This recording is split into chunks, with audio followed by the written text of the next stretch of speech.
Yogurt time. Yogurt time.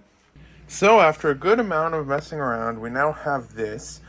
We've made several noticeable changes from the last iteration on Saturday or Friday or whenever it was that we last worked on this. First up, instead of taking calibration images of the background and then using that, we now go for calibration videos. So basically, like as you can kind of see there, it still jumps a little bit. But like all of this stuff here used to basically trigger part detection nonstop the entire time. So instead what we did is we have it set up so that you need to train it for 2 minutes on whichever belt speed you're using, and then it uses that as a comparison instead of just some images. The next one was I've adjusted it so that we can edit the detection squares, because before it was basically just looking for any movement on the screen at all. So whenever I'd walk past it, my shadow would reflect ever so slightly, and you might even be able to kind of see it like over here. If you look carefully there, as I move around the area, it kind of changes a little bit. I'm not sure how well it'll pick up on video though, but that would also throw it off a whole bunch. So I've adjusted it so that I can manually set it for each one. I just ran 2 bricks through. Both of them were detected right away without any issues. So we're going to try it again, and for the first time in a good long while, it actually detected them to be the same part. So that is pretty good. So we will now run this part through, and then we can see if it will work now that I'm recording. And so that one, it says there's a different part. We haven't really worked too much yet on the detection or identification parts for it. So yeah, it still is a little bit imperfect for some of that stuff. Now we'll just try the same part again here and see what happens. See if we can try and get it centered. So we'll see what happens on this one. So I was able to detect it on those, and it said it was different as well. But yeah, those two numbers were somewhat similar and stuff like that. So yeah, we're still going to just do a whole bunch of testing to see if we can figure it out. Yeah, so then we'll just do a couple more attempts just to see if it is able to kind of get anything yet. Yep, that one was able to be found as an existing one, as number 2. And then we'll try this one here again for that. And then I'll actually, after this, I'll try it with, that one was number 4. I think that's a new one. But then I just wanted to try this again, but with the part sideways, and see if if any of it works for that yet. I doubt it, since we haven't really spent too much time yet on the actual figuring out what is. Yeah, that one was a new container, and so then we'll try this one here now. But yeah, I'm very doubtful it will do that yet, because yeah, we've been mostly focusing on just getting it to first figure out what a part is. That one was actually figured out as container 3, which was sideways, but it was the same as the other one. So yeah, it's definitely starting to make some good progress. Yeah, I might have to first pack some orders though, because we sold like 70 pounds of bulk. So yeah, we sold no bulk for a long time. I dropped the price by, I think it was about $2 a pound, give or take, and now it's just selling like crazy. So yeah, just like a couple of weeks ago, I had to tell my local contact that I wasn't able to get as much local bulk because it wasn't selling, but now it is selling, but I did have to drop the price. So depending on how time is available and stuff like that, and if I can start picking it up again, I'll have to tell them I have to pay a little bit less, like 50 cents less per pound. I dropped it by about $2 a pound, but I don't want to go too much lower. But yeah, maybe 50 cents a pound or less, and I might be able to grab some. I'm not certain yet. But yeah, I'm not even sure if I'll have time for bulk for a good long while. So yeah, no idea on that. But yeah, overall good progress with this. I will probably pack some stuff up and then see if we have any more time to work on a little bit of this. I just had an idea, very simplistic, and it might help things a fair bit, but I first need to find our broken camera, and I have no idea where we put that thing. Well, I couldn't find our broken camera at the moment, but this here could do the trick. But I'm thinking that, because yeah, currently our setup is, it's like that. It's just a whole bunch of cameras pointed at the direction of the parts and stuff like that, but it isn't working too well for all of the stuff. it might work for a bit longer for testing, but I'm trying to think more long term. What I'm thinking is if we get some small tripods, we could just like kind of put the cameras in the tripods and then we can angle everything exactly as needed. So we might try that potentially at some point in the future. So yeah, then I did end up ordering the new cameras and tripods for them. So yeah, we'll hope that that helps a whole bunch.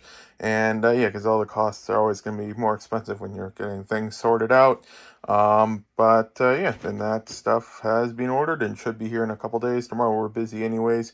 So then yeah, it's going to be a little bit busy for a while before we can get back to work on this stuff, but there's always something to do. Yogurt time. So today we're shipping at $2,876.39, and that is for some Bricklink and Brick Owl orders here, a couple things on eBay, and then a whole bunch of boxes, including a whole bunch of bulk. We've got 20 pounds, 10 pounds, a 6-pound one, a 2-pound one, and then 5-pound ones. And all of these, except for the 2-pound one, have the free for every 5 pounds there. So yeah, we are going to get everything shipped out today. So then just got some pick-a-brick pieces in the mail today. I was hoping that if I ordered a whole bunch of one, they might just put them into separate bags, but they decided not to. And then some more here, a couple trees, and some more here. The rest will arrive at some point in the future. And then there was this bag here. Yogurt time. So yeah, then tomorrow we're getting the new cameras and stuff in, so we aren't really working on that today. Today is one of those kind of in-between days. So we're going to see if we can get all of this stuff sorted and listed, along with the stuff that's still upstairs. And yeah, so we will get to work. But then in good news, the admins approved the separation of these two cape types from on Bricklink. So this one's a little bit folded right now, but yeah, you can kind of see the difference of it there. But yeah, so they agreed that they should be split. Just reference this here was 2 months ago.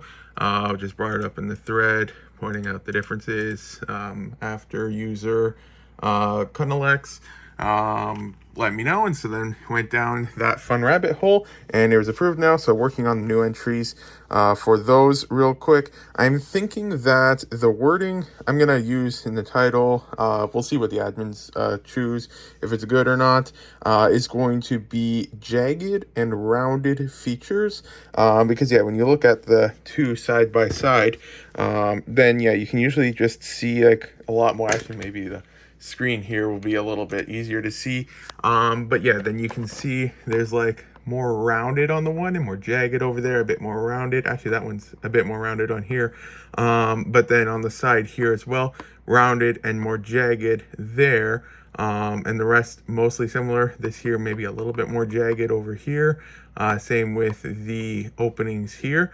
So I'm going to put in the title rounded features and jagged features, because yeah, even though they are different sizes, if you have just one, you won't know if you have large or small.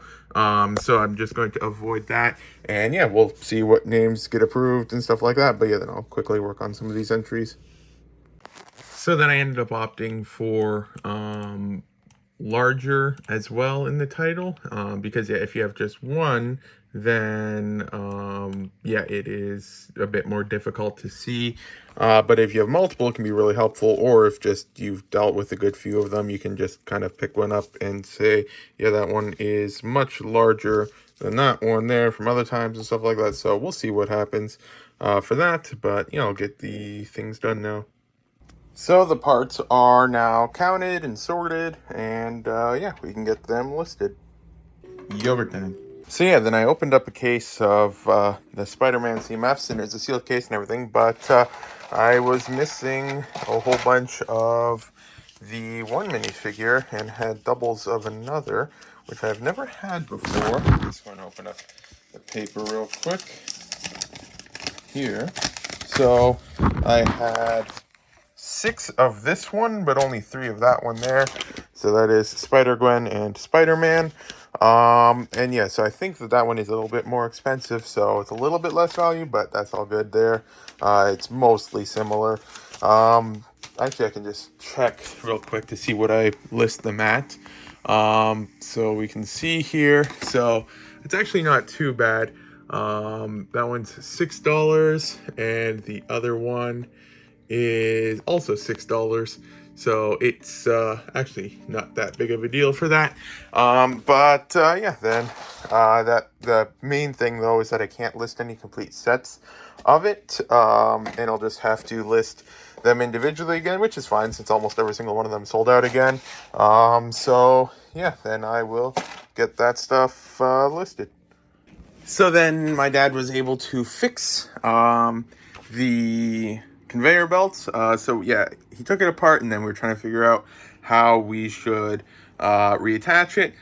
Just to add that little bit more tension, and you may be able to see what we did here. Initially, our plan was just to put some washers there, but then we realized, why not just flip around the thing? Because if we had washers, then the screw that connected it wouldn't fit onto it or anything like that. So yeah, we just flipped it around, and now it works again. No jumping or anything like that.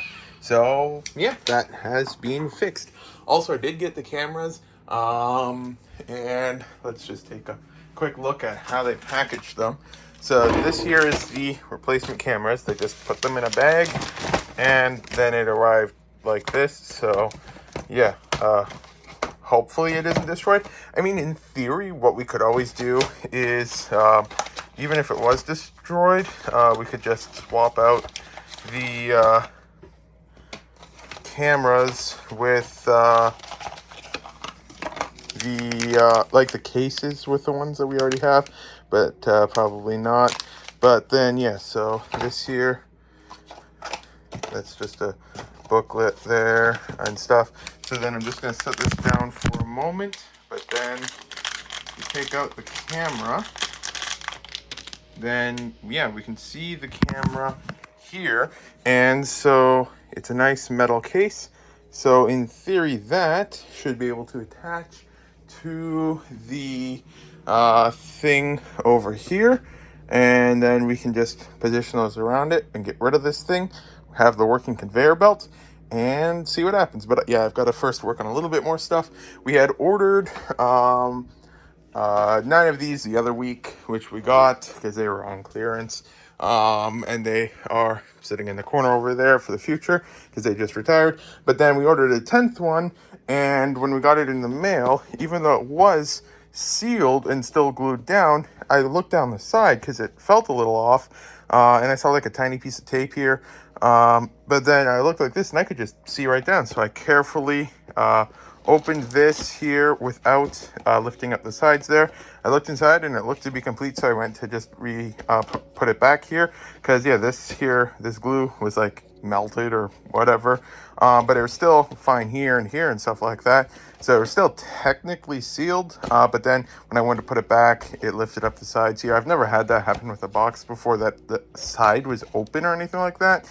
But yeah, so then I'm just going to, it's not worth it to part out just one set, so I'm just going to take out the minifigures and stuff and list that. Since yeah, this here is only like 35 Canadian dollars all in, so then USD, that's probably like 25 bucks. So he sells for basically the full amount, so I might as well just do that, since I'd rather do that than sell an open box one. And I forgot that this guy was loose in here. There was some dust on, like that at a glance looks like wear, but it's just dust from the cardboard. So yeah, we'll see what we do for that. And then some free codes here. Also, I think I had a few more over here that I forgot about. Just move that stuff out of the way, and then some more free codes here if anyone wants them. There's that one, and that one, and then that one, that one, that one, that one, and then this one. So yeah, then I will get to work on this and then see if I can just get things set up with the cameras. But I'm very doubtful that I'll be able to get really much of anything more done for that tonight because I might start pulling some orders and stuff like that. So then just uploaded the parts here, and so yeah, then I only uploaded a few of the parts. So the shield, the windscreen, the one minifigure, and then the two, but with the stickered versions, because these two here had versions with and without the stickers. So I just cut up the sticker sheet and included those because they're worth more than the sticker sheet is. And then I did end up listing him as used because there was a bit of wear on the legs. So yeah, just did that. So yeah, $80.50 for that. And yeah, then this stuff here, I'll just list as used bulk. And the connection is a confirmed fit. So yeah, now I'll get to work on assembling it all. The 4 stands are now set up, so we will now attempt to rebuild our new setup. So yeah, then this here is what I had meant. Yeah, because now we can have exact angles like this. Here's just the initial attempt. We can adjust them however much we need. We can put them lower, we can put them higher, we can move them around as needed. And yeah, we can try this out. So yeah, it was basically just plug and play. We just plug them in and it's already back to working. I'll just enlarge the window real quick. But yeah, so now we've got this here. It is still a lot of adjustments need to be made to get the positioning correct and stuff like that. But yeah, then basically we just want to basically have it so that the part in the center appears in the center of each frame at the same time, because yeah, I'm not sure how much exactly I showed of the last one, but yeah, this here is kind of what we had. Some parts here, we just screwed the cameras onto the boards at varying levels and stuff like that, and this worked for our initial prototype, but it was not easy to adjust anything on there or anything like that. And then with this one, say this camera is wrong a little bit, we can just go like that, and then we can adjust it. And if we need to adjust it more, we can just go like this and all that type of stuff. So yeah, this here is going to be significantly easier for getting good angles and stuff like that. And yeah, I'll see if I can manually adjust it so that all of them can have what's in the center here be in the center of all the frames at the same time. But aside from that, I probably won't really do too much tonight because I want to try to get a whole bunch of orders pulled and stuff like that. So yeah, then this here is a good start. But yeah, I'll adjust some of the stuff, see if we can see some results, and then probably start pulling orders. So then yeah, it now looks to be basically centered in all of the cameras. And yeah, so I'll just probably do a test calibration run of the belt and then just test a few parts, see what happens. But yeah, then tomorrow we will see if we have some time to start working on better sorting stuff. But overall, good progress. Yogurt time. Today we're shipping out $1,743.04, and that is for the orders here. Yogurt time. Yogurt time. In some exciting news, we've now surpassed more than 1,000 sold on our bulk listing. So yeah, that's pretty exciting. Yogurt time. So today we're shipping out $2,724.59 for some bulk, some stuff there, and some Bricklink and Brickall orders and some stuff on eBay. So yeah, I haven't been recording too much lately because yeah, I was just waiting to show here until the official announcement. But then yeah, so I am now an admin on Bricklink. So yeah, it means even less time to work on other stuff, but that's a fun problem to have. So yeah, that's why the vlogs probably won't have quite as much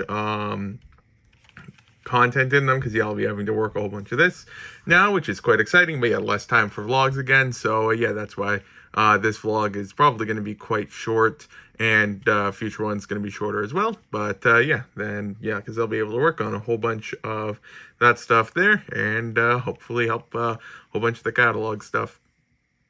Yogurt time. Yogurt time. So today we're shipping out 1863.36, some orders here, and Bricklink and Brickall orders here. Yogurt time.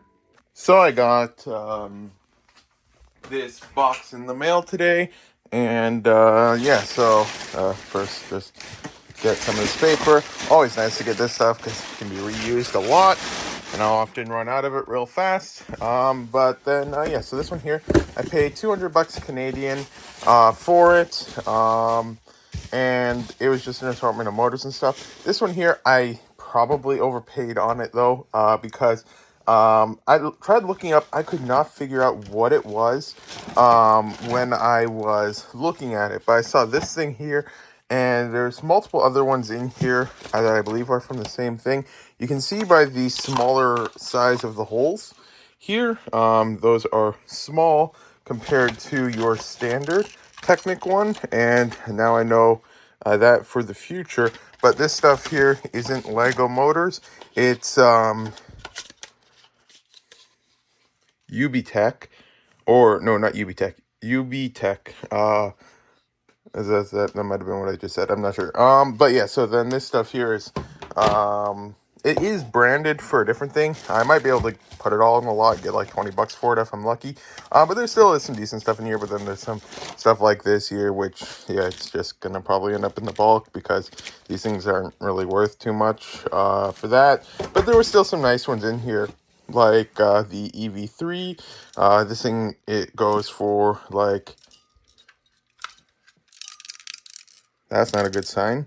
I might have to open it up and fix it there. But if it works, that's like 60 or 70 bucks or so. And then we still have a whole bunch of different ones here that are good. Some battery boxes, and some sensors, although I think that one's not really worth much there. And then some more wires and sensors and stuff like that, and then some motors in here. The motors is usually where it's really good for that stuff.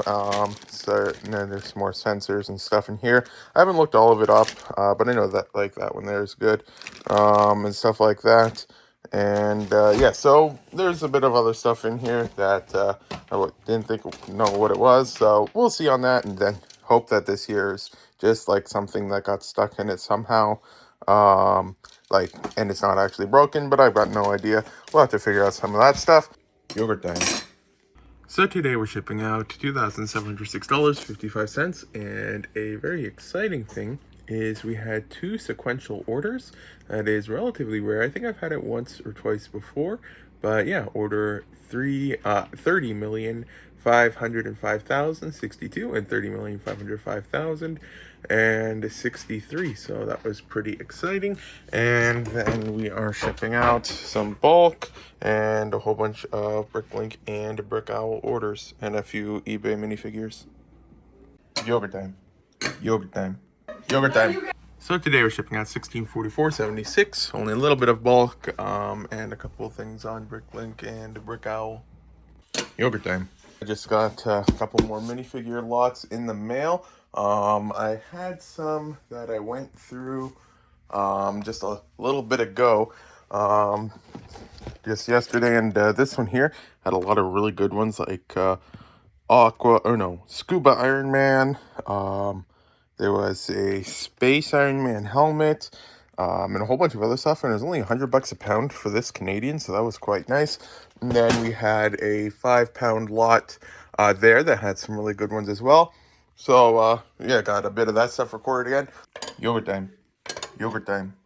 So today we're shipping out 1750.57, a set here, a couple sets here, some bulk, and some Bricklink and Brick Owl orders. Yogurt time. Yogurt time. So today we're shipping out 1712.72, a couple sets, a bit of bulk, some eBay stuff, and some Bricklink and Brick Owl orders. Yogurt time. Yogurt time. So today we're shipping out 1403.01, one set here, and then some Bricklink, Brick Owl, and eBay orders. Yogurt time. Yogurt time. Yogurt time. So yeah, it's been a couple weeks since I've really had time to record anything. Everything's just been crazy busy with admin work and a whole bunch of other stuff. But yeah, so definitely pause in the vlogs. I hope to get that a little bit more under control now, as things are finally looking to have a little bit clearer of a schedule again. So that is quite nice. So yeah, so just some updates from the past little bit that we haven't really recorded too much of is my dad is currently working on parting out, I think it's 17 copies of that set there, the giant Ant-Man one, with all of that stuff. So that is currently being worked on. Before that, there's a couple other sets that were parted out. I'm just going to work on a couple of those things real quick. But one of the other major things that we were working on is Stallion did another replatforming, or I say another because it says it's like version 4 or something, I think. Um, so there was that, and yeah, it was a different workflow again, and so I wanted to work on something that I've really wanted to do for a while, but just haven't had the time. And so I'm thinking that this should save potentially a fair bit of time, because yeah, before when we would make shipping labels, we would have like Bricklink and Brickowl orders there, and then eBay ones. But eBay ones you could always import, but Bricklink and Brickowl you had to manually grab the address, put it on Stallion Express, and then you would have to enter in the value of like the bricks, the contents you would have to type in, and then you would have to enter in the size of the package, the weight, then you would have to select the shipping method, enter in tax identifiers, and all that stuff. And even though you really get used to it and it doesn't take that long per package, when you're shipping out like 30, 40 orders on a shipping day, it can really add up and start taking hours to do that. So the one thing that we wanted to do was to speed up that process a little bit. I can't actually show any orders because it's personal information, but I can show the page we made, because yeah, we've got a the one other thing is, yeah, that during the week or two that we didn't really record anything, we finally started making our local host app, or not app, website. We had a local host before, but yeah, it's for all the custom tools that I will need for all sorts of stuff. And the one thing that really started it was the image editing tool, because I add images for Bricklink every now and then, and stuff like that, and it takes a fair bit of time when you're working with a whole bunch of different websites. So then I just created one that lets me work on some of the more basic stuff. Let's just grab a random image here. Just seeing if I can grab one. But yeah, so like, for example, this one here, then I would be able to just like rotate it finely by 0.1 degree and stuff like that, which you can kind of see it doing. I'll just do a larger one there so you can see it a bit easier. And then a whole bunch of like masking rectangles could be added to erase like part of the stand. I haven't added brightening. That's a bit tricky, so there's still a different site for that. But then also things like cropping to 2 pixels, the maximum image sizes, and all that stuff there, image mergers and stuff like that. So I spent a fair bit of time working on that, because that will save a lot of time. And then yeah, the other thing is one that I was just working on for the past few days, is the export option for Stallion Express, because if you don't want to work on things manually, you can do an export with a CSV file, but you need to get all the information into the CSV file, and that can be a little bit tricky because you have to grab the information from Bricklink and Brickowl and then put it in a way that works for the CSV file and stuff like that. And not everything has inputs, and yeah, it was just a whole bunch of everything. So now what I do is I can just click on fetch orders, and then it grabs all of the orders I have on Bricklink and Brickowl, and then basically just makes it understandable to the basic input fields. For example, Brickowl, you have the input fields named for like your name, your address line, your city, and stuff like that. But Bricklink, they just give you one blob for all of this stuff, and you have to kind of decipher it. So there are some rules that will apply basically to Bricklink, like on Bricklink to Canada and USA orders. And then if you're in if you have an order from a different country, they'll have it formatted a bit different. So I had to create some different rules, and I'll have to grow the list as we get orders from more countries again and can work on all that stuff. But basically now it automatically will put all the proper information from both sites into the proper fields. And then I can choose from different preset weights, like 30 grams is like the most common one that I have. And then I can also choose my envelope sizes. And then it also automatically fills the item descriptions, the values, and if it's international, adds the HS code and country of origin. And then it can also put their phone number, email, and the company line. That's what it's called on the label, but that's for like your taxpayer number from Brazil and stuff like that. And then, yeah, I can basically just do that. And then I just need to click the next button. And then I can just go through all of the orders on here.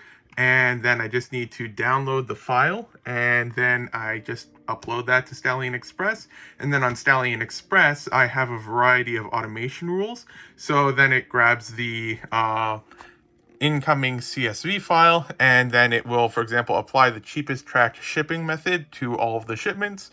And then also I have an automation in place where basically it checks the country, and then depending on the country and the platform, then it will apply a certain tax code and stuff like that. So then, yeah, just country or platform. I can't remember if it's like one of the two, depending on Bricklink versus Brickle. I'm not entirely certain. I'll have to look a bit more into that.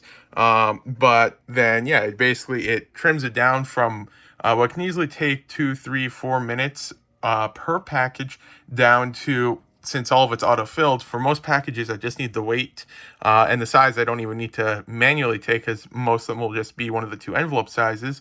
So I just basically need to just weigh each order now, and that's it. And then I can just go to Stallion Express, and when it's uploaded, I just need to select the orders, and then I can just purchase all the labels in one go, and then match the labels to the orders. I'll still have to open up all the screens, because I think I do have to manually add the tracking numbers. There might be API options to add the tracking numbers, but then I would also need to grab the tracking numbers from Stallion, put it back into the program, and then somehow export it to all of them. But I think I don't want to do that. I do want to do that part manually, where I just apply the tracking numbers on the Bricklink and Brickowl interfaces directly, just so I can always double check the stuff for everything.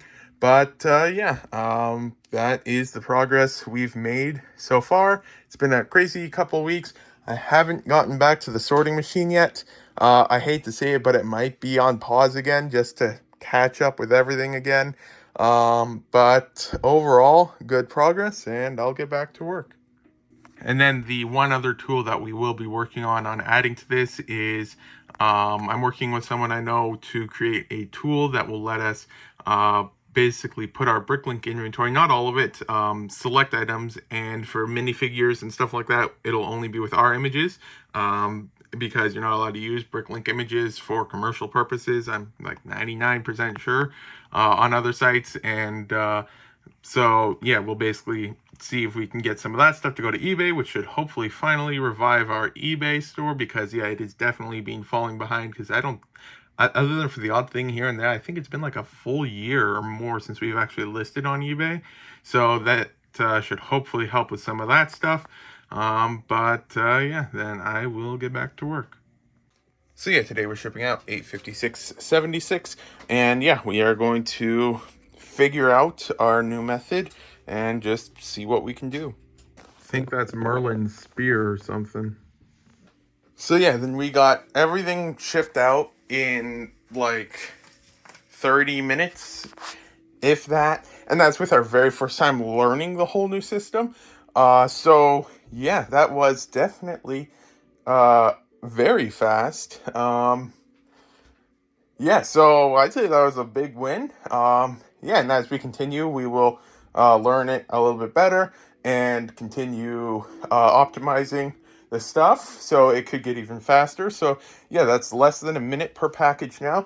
The only drawback really is transferring the tracking numbers to the orders. I might see if I can do the API to somehow work on that a little bit, though I'm not sure if that's at all possible. But yeah, I'd say that was a big success. And yeah, I will get back to work. So next up, we are going to see if we can process and list these 2 containers of headgear that used to be from the 60 pounds of city that my dad sorted. So yeah, this will be what's next up on the listing stuff. So I will start quality checking. Yogurt time. So I just got down and then I looked, and the spider trap is there instead of that one was originally there. And so then I was like, where could Roomba Claymore possibly be? So then I looked around and I was like, well, maybe it returned to the dock. It did not return to the dock. And then I looked around a little bit more, and someone was being mischievous again and ate my cord. So, um, yeah, Claymore really likes to eat things that he's not allowed to have. So this time it was a cord. At least it isn't completely all stuck in the stuff. This one here is also one that we haven't used in a while. But yeah, that thing was. I didn't even think it was on the floor anywhere, because this was. It was initially plugged into that outlet, but then we unplugged it a little while ago, and I thought it was like on the desk. So maybe a tiny little bit was on the floor, and then it was like ripped off the desk or something. Who knows? But yeah, so Roomba likes to do that type of stuff.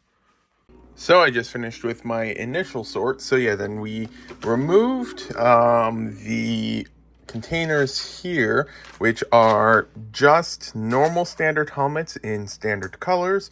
And then these hats, though, this in blue might actually be one that I keep here. And then the 2 different cap versions in most colors, but not all colors, like the lime ones, and there's like some dark blue in here, and some other like really common ones, like the crook hat and stuff like that. So these ones here we won't be listing. Honestly, they're probably just going to end up in a container and just never probably get listed, and kind of just be a backup for if I ever need one of these for like a minifigure or something. Because yeah, these things here are not really worth anything. And well, there's a lime one here I missed. So yeah, then it'll be kind of like just one of those things, like if I ever need like a dark tan hat for a minifigure or something, then I can grab it from here. But it'll probably just go into like very long-term storage, because quality checking all of these would take quite a bit of time. So yeah, we might in the future, if we're ever somehow bored and don't have anything else to do, we might list them in the future. Who knows? But yeah, for now we are not going to be doing that. There's a couple of missorted things, not much though. And then yeah, so we've got these 15 containers here that we can now quality check. Yogurt time. So today we're shipping out 1307.56, and that's for some Bricklink, Brick Isle orders, a bit on eBay, and some more stuff there. So then I updated the custom thing again to have a new page for tracking uploading. So basically, yeah, just hiding a whole bunch of the sensitive information there. But yeah, so basically all that I do is I import my Stallion Express orders from the past 7 days, and then it creates a big list of them here just so I can get the data that's needed. I have 525 imported. That's just from a certain period of time. I accidentally imported too many the one time, but they're all here now, so they're just kind of hanging around. But yeah, in general, we only import from the past 7 days. I had a slight bug. I did past 7 days starting at midnight, and then I was trying to use it today, and it was really confusing. It wouldn't find anything, but then I had to adjust it so it's the past 7 days starting from this exact minute, and down to the second even, I think. And so then that fixed it, and then it imported well. So yeah, I just import all of the recent orders from Stallion Express, and then I click on match and preview, and then that grabs the orders from Bricklink and Brick Owl.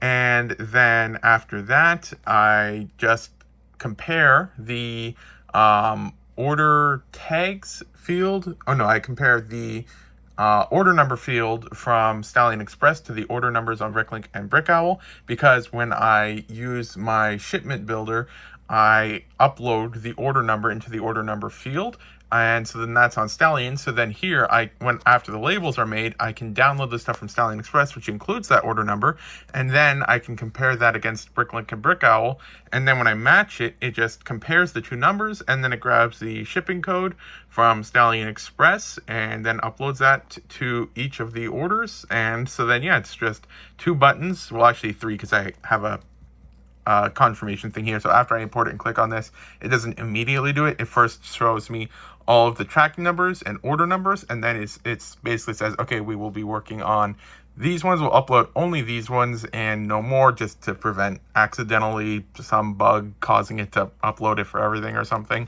So then, yeah, that is how that works now. And then, yeah, so that cuts it down from having to manually add tracking numbers for each one to just, yeah, 3 buttons, fully adds tracking to all the orders. The next goal for this will be to import eBay orders as well, because even though Stallion Express already has an automatic thing for importing eBay orders, I do want to build that into this as well, because then I can just do it all in one go, because right now I have to import eBay orders, process those, and then after that I can go to Bricklink and BrickOwl. But if I import eBay into the set overall, then I just have to do the process once, which will speed it up a little bit more.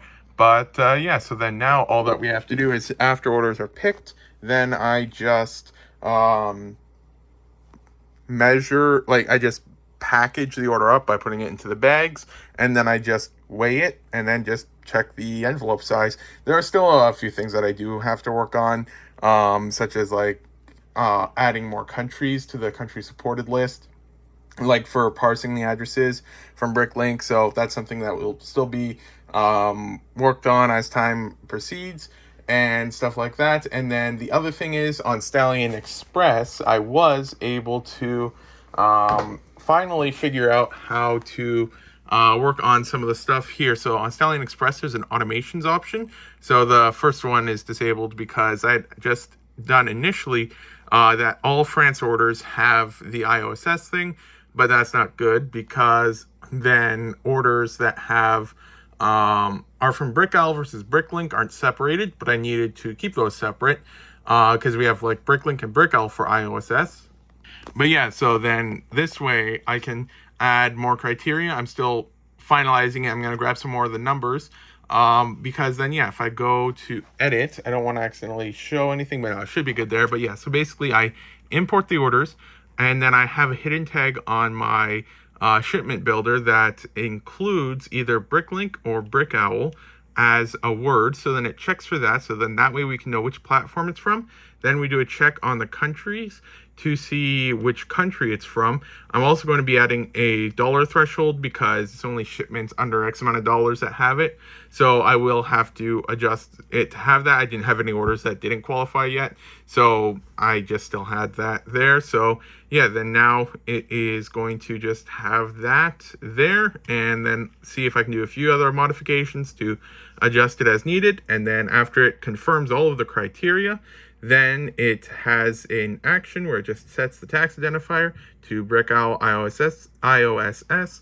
And yeah, so that's a tax value that I have saved on Stallion Express already. So yeah, then I just need to slowly over time build out this list to include all the countries for each platform with the proper thresholds. But yeah, it was surprisingly difficult to figure out to use order tags, because order tags itself already is a bit complex, because you can't just have an order tag for that. You have to go into the tags section here and then manually add a tag, or I did somehow upload the one automatically, so we can see Bricklink is capitalized, BrickOwl isn't. I don't know how I got Bricklink into the system, but it just was, and then BrickOwl I added manually. But yeah, you have to add it to the system, and then you can have it as a tag that is checked there, and stuff like that. So yeah, that provides the order tags provides a lot of helpful stuff because you can have multiple tags. Like if I click on this one, it adds it as an additional one. It's not a replacement or anything. And then that way you can do a lot of order filtering as you need. But yeah, I tried the notes field and a whole bunch of other ones, and none of them worked. There was only order tags that seemed to really work for this. And that's good because that's the most useful one. But yeah, so then that's being done now. I won't be working on the eBay import quite yet because I just shipped orders out, so I don't have any pending orders on eBay. So yeah, I can't do that right now. So yeah, I'll probably see if I can fix a few bugs from today's shipments. Like I had an American order, but for some reason on the shipment builder, the address line 1 went into the city input, so I'm not really sure how that happened. So yeah, I'm not sure if maybe the buyer put their address in address line 2 or something, and then I don't know, but yeah, I'm gonna look into that, see if I can fix it. And then also I had another country, Italy, which isn't on my parser yet, so I have to add that with its criteria and stuff like that. And then after I get some of that stuff done, then I will get back to quality checks. So just finished working on a whole bunch more of the tax IDs and thresholds and platforms and all that stuff. That should be sorted out now. For the most part, there's going to be more countries that I haven't had orders from recently that I haven't been able to get the information for and stuff like that. But we got a good base started for that. Yeah, I was going to work on the new parser for Italian addresses, but then I just realized that I already shipped the order out, and the program I made only imports paid and packed orders, so I can't exactly work on that unless I change it all up to work with shipped orders, but that creates a whole new mess. So yeah, it's we won't do anything for it this time. Normally, I say normally, even though I've only had it for about a week, but my goal is that when I get an order from a country that isn't on the list yet, then before we ship it out, like before one of our shipping days, then I'll import the list from fresh, and then start until I get there, and then modify it to work with that, so that on our shipping day it works fine. But I completely forgot to do that for this one, so it didn't get updated, but that's fine. We will work on that the next time we get an order in from Italy. So yeah, then next up we will get back to work on some of this stuff. I have not edited a vlog in probably, well, it's been about a month since my last video was posted as of the time I'm recording this. And then before that, I think I had like 1 or 2 that were edited, so it's been a little bit since I've worked on any of that. I think I'm not going to do any this week yet. So I'll probably do it next week because I just want to spend this week mostly focusing on just trying to get things back in order, and stuff like that. Because yeah, the one thing is about editing vlogs is it makes my computer slow, very slow. Because when you're editing in 4K on a computer that I think this computer is probably like 5 or more years old at this point, it can slow things down quite a bit. So that's one of the things I generally try to avoid. I could I could adjust it to create I forget the name, but it can create lower image quality of all the files, and then edit the vlogs. But then that takes a couple hours of the computer being slow to convert it all to that. So yeah, that's just a little bit delayed. We should be able to get back into the swing of things eventually. But that would explain why there's like a giant gap, like a month or 2 before this was recorded or something. I'm not sure when this will be released. Yeah, so then I will get back to work. We're still working on the headgear stuff. We've got 9 containers left. We started with 15, I think. And then, yeah, we've got the different categories here. We've also had several that have filled up that we've put here with labels to describe the condition, just to prevent any accidents of that stuff there. But yeah, so I'm very doubtful that we'll finish it this week, but we will see what we can do and try to get a whole bunch of stuff done. And yeah, I should also potentially sometime in the next week or two be able to get another computer, which I'll be putting somewhere else, and then I'll should be able to do a whole bunch of the admin stuff and similar things from that computer, which should hopefully free up time here to work on actual store stuff a lot more. Because yeah, usually I head up around midnight, give or take, but I'm still up for a while after that. And yeah, so then it's weird to work in the basement when everyone else in the family is not awake and stuff like that. So that should provide more time that I can work on that since the computer won't be in the basement. And so I should have a couple hours a day I can use to work on some of that stuff.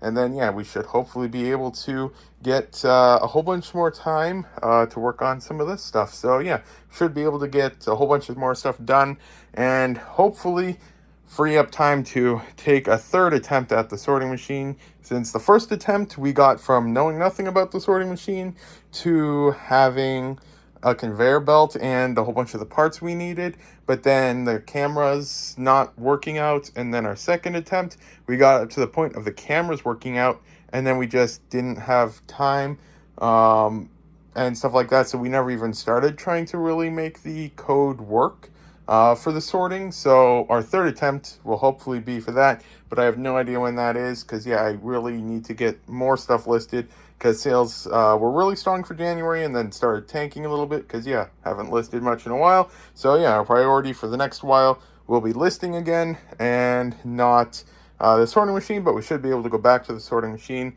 at some point, hopefully somewhat soon perhaps. And we are about to see our internet did stay on again because finally got some help from 1001 Bricks, and well, that's not a good sign there. We almost got on the cord. Claymore just really, really, really likes eating cords. I don't even know where that one's from. Is that my laptop's cord? That might be the cord for my laptop. That was plugged in over there. Huh. Well, we'll figure that out. But yeah, so we finally were able to get the internet to stay on the computer. We tried reinstalling drivers. We tried keeping the IP as reserved and everything, and none of that worked. And then I downloaded a tool, a powerful tool. I can't remember the name of it, but basically, from what I understand, it's like updates to drivers that are done by people after support ends or something like that. And then there was some updates to the drivers, and then that seems to have fixed it, because now this is day 3 that we've had it where the internet didn't go out, compared to how in the past every single night it would go out, which causes a lot of problems for syncing and stuff like that. Though thankfully we haven't had a problem with that. Actually, we did actually just have a second item over the course of like 3 or 4 years that did sell twice on both platforms, which may have been caused by the internet going out. I'm pretty sure it was, because I think I had the order overnight for them both. But yeah, then that's, yeah, only 2 items. And this time it was $1.50 head, I think, from, I want to say Zane, maybe, and stuff like that. So yeah, it's definitely seems to be fixed now. We've gone 3 days without it going off, which is the longest we've gone without having to reset the internet in years now. So that is really nice. But yeah, then today I am working on a few more things for the custom local host program. So I'm not sure how much more time I'll have for working on some of the other stuff, but we're going to see if we can get at least a little bit more of this stuff done so that sometime next week we can get all of the stuff listed. Those ones are already done there. But yeah, then we will see here real quick. Did Roomba Claymore eat the cord, or is it just slightly stuck? Can we pull this? No, that's not working too well. Okay, so there's the end of the cord there. If we push that there we go. That's not too bad. Yeah, it's definitely getting a good bit of dust there. So, yeah, we're going to have to clean this before we can reuse it, though. So we'll deal with that a little bit later. But yeah, then it's definitely our fault. I should not have left a cord anywhere, even remotely accessible for Roomba. I am kind of surprised that the laptop didn't fall off because it was plugged in here and the cord was hanging here. We have that plug off for now. Yeah, so uh, it looks like the laptop was moved a little bit because I usually like to keep it level here. So it seems like Roomba definitely pulled the laptop a bit. Thankfully didn't completely break or anything though. And then yeah, for those curious, this here is 14 copies of this set, I believe, or 17 copies maybe. And yeah, my dad's making amazing progress in parting it out. There's 5 or 6 different small bags left, and yeah, that's pretty good progress there. Not sure if there might be one more over here. I'll grab the light switch real quick, and then yeah, there's one more over there because yeah, when you got a whole bunch of bags, it turns out that this aisle's perfectly good for just putting them until they can be gotten to and stuff like that. Yeah, we just keep that light off so that it doesn't damage the boxes over time. Well, today Roomba decided I'm not getting any heat because yeah, it unplugged our heater. Yogurt time. So yeah, today we're shipping out 1502.54 for all of these orders here. Yogurt time. I think this is the calmest location that Claymore decided to call it a day at. Normally, it's always eating something up, so yeah, it's good to see that it's nicely not somewhere else. I definitely need to clear up the opening a bit more for Claymore because it's probably a little bit, difficult to find. See if we can line it up here.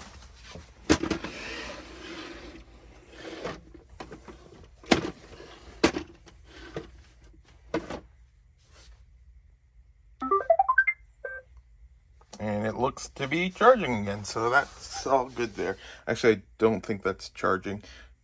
It's really finicky. I think you need to have it be a flashing yellow light. There we go.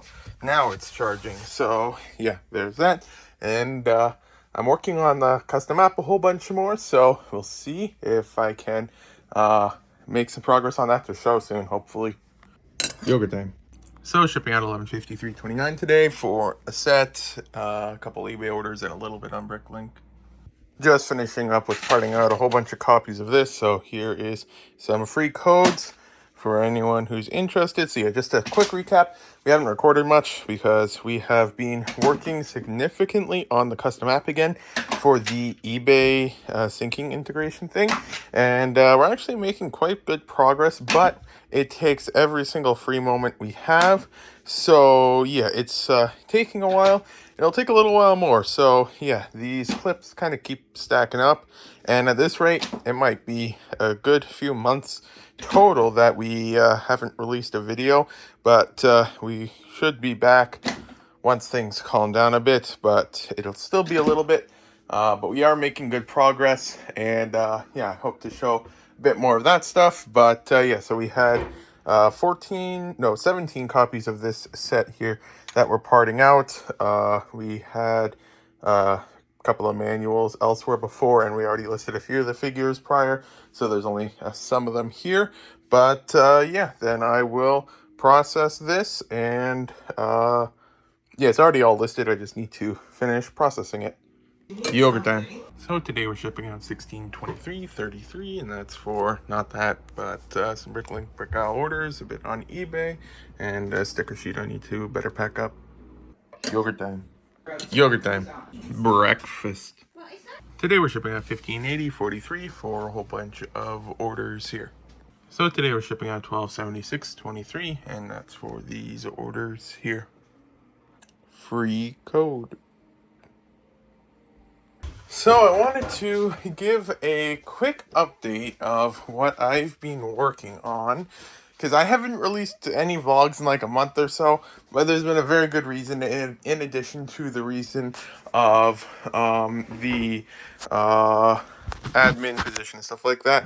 There's been another reason, and I'm not sure why the lighting is all strange. Let's see if I fix that.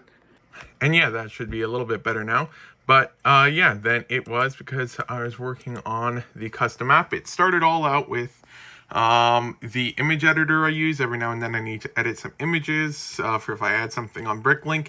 And this basically just takes a whole bunch of the parts, like merging images and cropping to 2 pixels and stuff like that. That was just highly repetitive and time consuming. And it basically put it into this, saving probably with my prior workflow being a whole bunch of random websites, taking it probably around 5 minutes faster per image, if not more, which really adds up over time.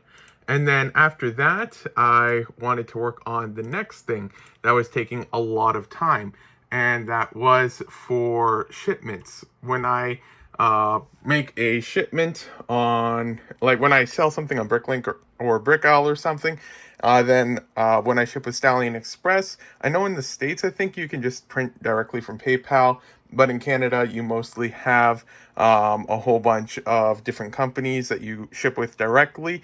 And so then in Canada, the best one is Stallion Express. And so to create a shipment on Stallion Express, I would have to have like the Bricklink order open here. Then I'd go to Stallion Express. I'd copy the name. I'd copy the address and stuff like that. You could sometimes copy the entire address field and paste it into the name field, and then it would autofill the rest of the stuff. But it was a little bit weird how it worked sometimes. Sometimes it would get it, sometimes it wouldn't, and stuff like that. And then after that, you would go to the next page where you'd verify the address. And then after that, you go to the next page where you then have to type in how many Lego bricks. I would type in how many Lego bricks. You could just put something generic like Lego bricks probably. And then you have to enter in the value. And then you have to go to the next page. And then on that page, you would have to enter in the weight, the size. Then you go to the next page. And then from there, you would be able to choose a shipping method. And then on the very first page where you enter the address, depending on where it's going, you would need to add things like email, phone numbers, tax IDs, and everything like that. And so, yeah, it was probably around, I always used to say it'd take like 1 to 2 minutes, but in reality, it's probably closer to 5+ minutes per package. But then this one here is then I just can click fetch orders, and then it grabs all of my current paid orders, and then it just autofills most of the details. Every now and then there's something a little bit incorrect, so I just modify the code a little bit. So for example, Mexico addresses are formatted a little bit different than Canadian or American ones, so I have a parser that just grabs the Mexico address and just adjusts the fields, which one fills what and stuff like that. And then I just have my most common weight band here, and then I have several different packaging types that I use, and those two there account for probably 70% of shipments, either use one of those two or that one there, or a combination. And so then, yeah, I went and did that, and that started working really well. And then I noticed the next thing that I had troubles with, and that was tracking, because then at this point, sorry for that pause there, but then, yeah, because I accidentally showed some of the order information. But then, yeah, basically, so after that, it brought me to the next page I was working on, which I can then just import my orders from Stallion Express, run it against the same list and stuff like that I had from the previously imported orders. And from there, I just, after it's imported all the stuff, I just need to click one button, and then that uploads the tracking to every single order across Bricklink and BrickOwl. I still need to integrate eBay into the loop. I haven't had time to do that yet, but that is the next thing up, most likely. And then, yeah, so then after I did this page, I started thinking to myself, well, I'm already in the whole system, so let's just keep going. So after that, I started progress on the file intake. I think I can automate this one. I haven't gotten to that part yet, though. Currently, it just accepts a Brickstore file. So then if I just quickly select a Brickstore file, it then shows me all of the stuff from that file, and I can search through it and stuff like that. And then if I click on an item, then I can add that item to my Sync Central page. And then it has just a whole bunch of the details for the item on that page there. And then when I get to that, I just don't want to actually show the tracking details again. But then when I got to that page, it was part of a larger project, and that larger project is the one that has taken several weeks now of every free moment I have of working on it. And that is the eBay listing C, or I ended up calling it the synced C after a while. This here, let's actually just see if I can show an example. If I find a minifigure here, let's see, item type, minifigure. And then also, yeah, this page does filter based off of several criteria. So for example, it won't import anything that has cracks or anything like that. So let's just choose a random one here. And on this page, it's the only page that I do use something similar to Brickstore where it does show the image. I don't use it anywhere past this point. It's just here just so I can read what it is and just confirm that I have the right one. So we can use this one as an example here. I can just click that, and then there's also the option to blacklist it so that I don't accidentally use it. If like I don't want to sync an item, then I can just blacklist it and it won't appear in this list again. And then from that, when I go here, then we have this tab here called the pending queue. Here I can adjust the name, which I do. I don't copy the bricklink name. I like if it's like Gilbert the Bad, that's just a name, so I can use that. But I don't reuse the exact bricklink names unless it's like just the name. Like if you have Han Solo and there's an entry for that, then you use that, but you don't want to reuse Bricklink's intellectual property. So then there's that, and then I can set the price. I have a calculator, basically because eBay fees are higher and stuff on eBay generally sells for more. I have a calculator that just recommends the price, so I can click on that, which will set the price, and then I can add some images, and then I have it making sure it follows all the rules for eBay images, such as minimum image size and all that fun stuff. And then it just shows me where I'm storing it. So if I need to grab it to grab some pictures to upload here, I can do that. Then I have some filters that let me choose the category of it, because these here are categories I have on my eBay store. So then I can choose that. And then from there, let's actually just create a test listing. I've done it quite a bit here, so let's just say, let's call it test API. We'll list it in Castle. And then for images, I will just choose, let's see, a random image here. Let's go with this here. Just gonna upload them there. So yeah, I've just got 2 images here. It's from a different figure I was working on for testing. And then from there, I just need to click close, and then I just select it, and it'll tell me when it's ready, because if I'm missing anything there, I need to do that. Then I click finalize and sync, and then sync now, and then it pushes it to eBay. Paused it for just a moment, but it only takes a few seconds, and there we go. It wasn't paused for long. I just need to do something a moment. So then, yeah, as soon as that's done, I can close this, and then I can go back to the synced C, and now we can see the listing is here. So then we have that, which we can then click on, and that will bring us to the live eBay listing for it using the 2 images, the name, and then it will have some stuff there, which is important for syncing.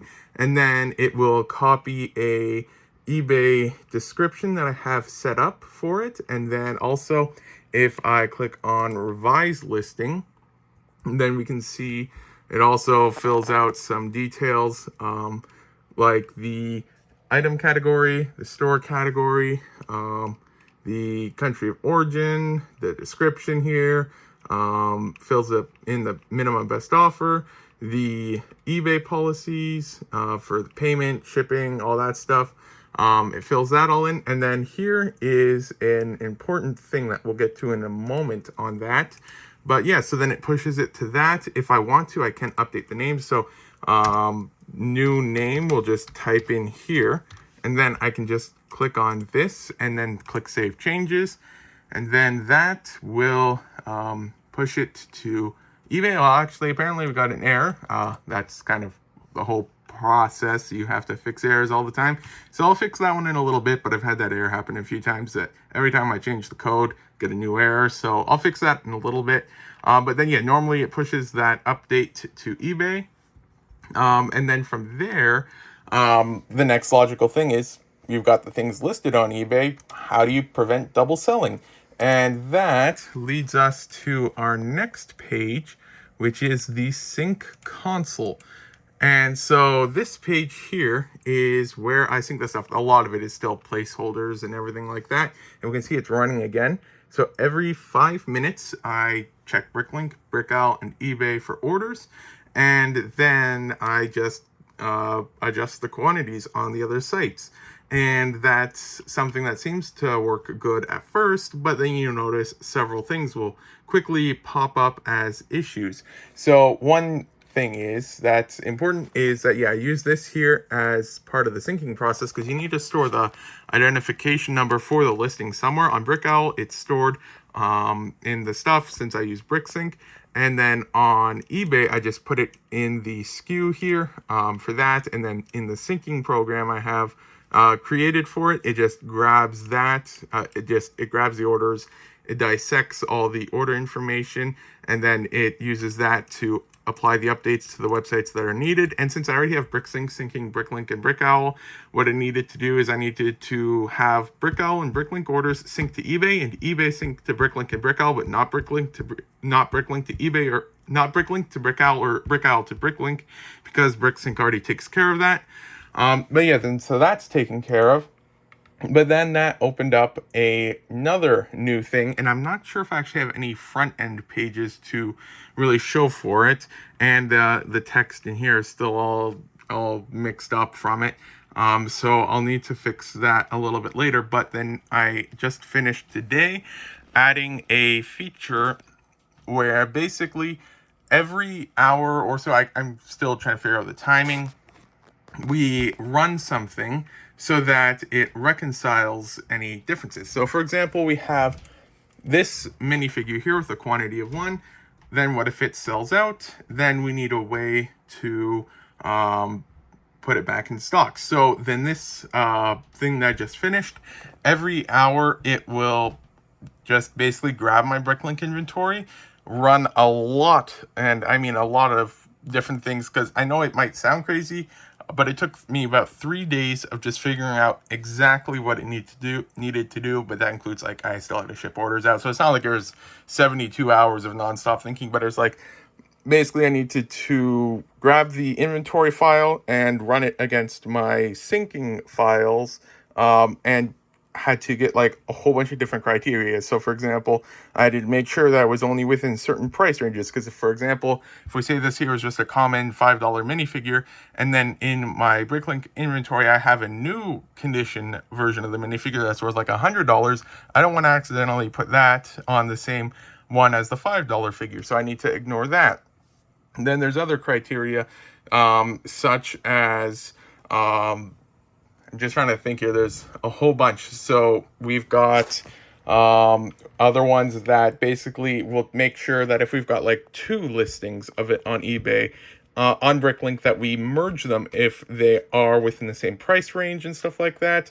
Appending lot IDs as needed, which our syncer can then compare against a file to see which ones are the cheapest to then use and to adjust on Bricklink and all that stuff.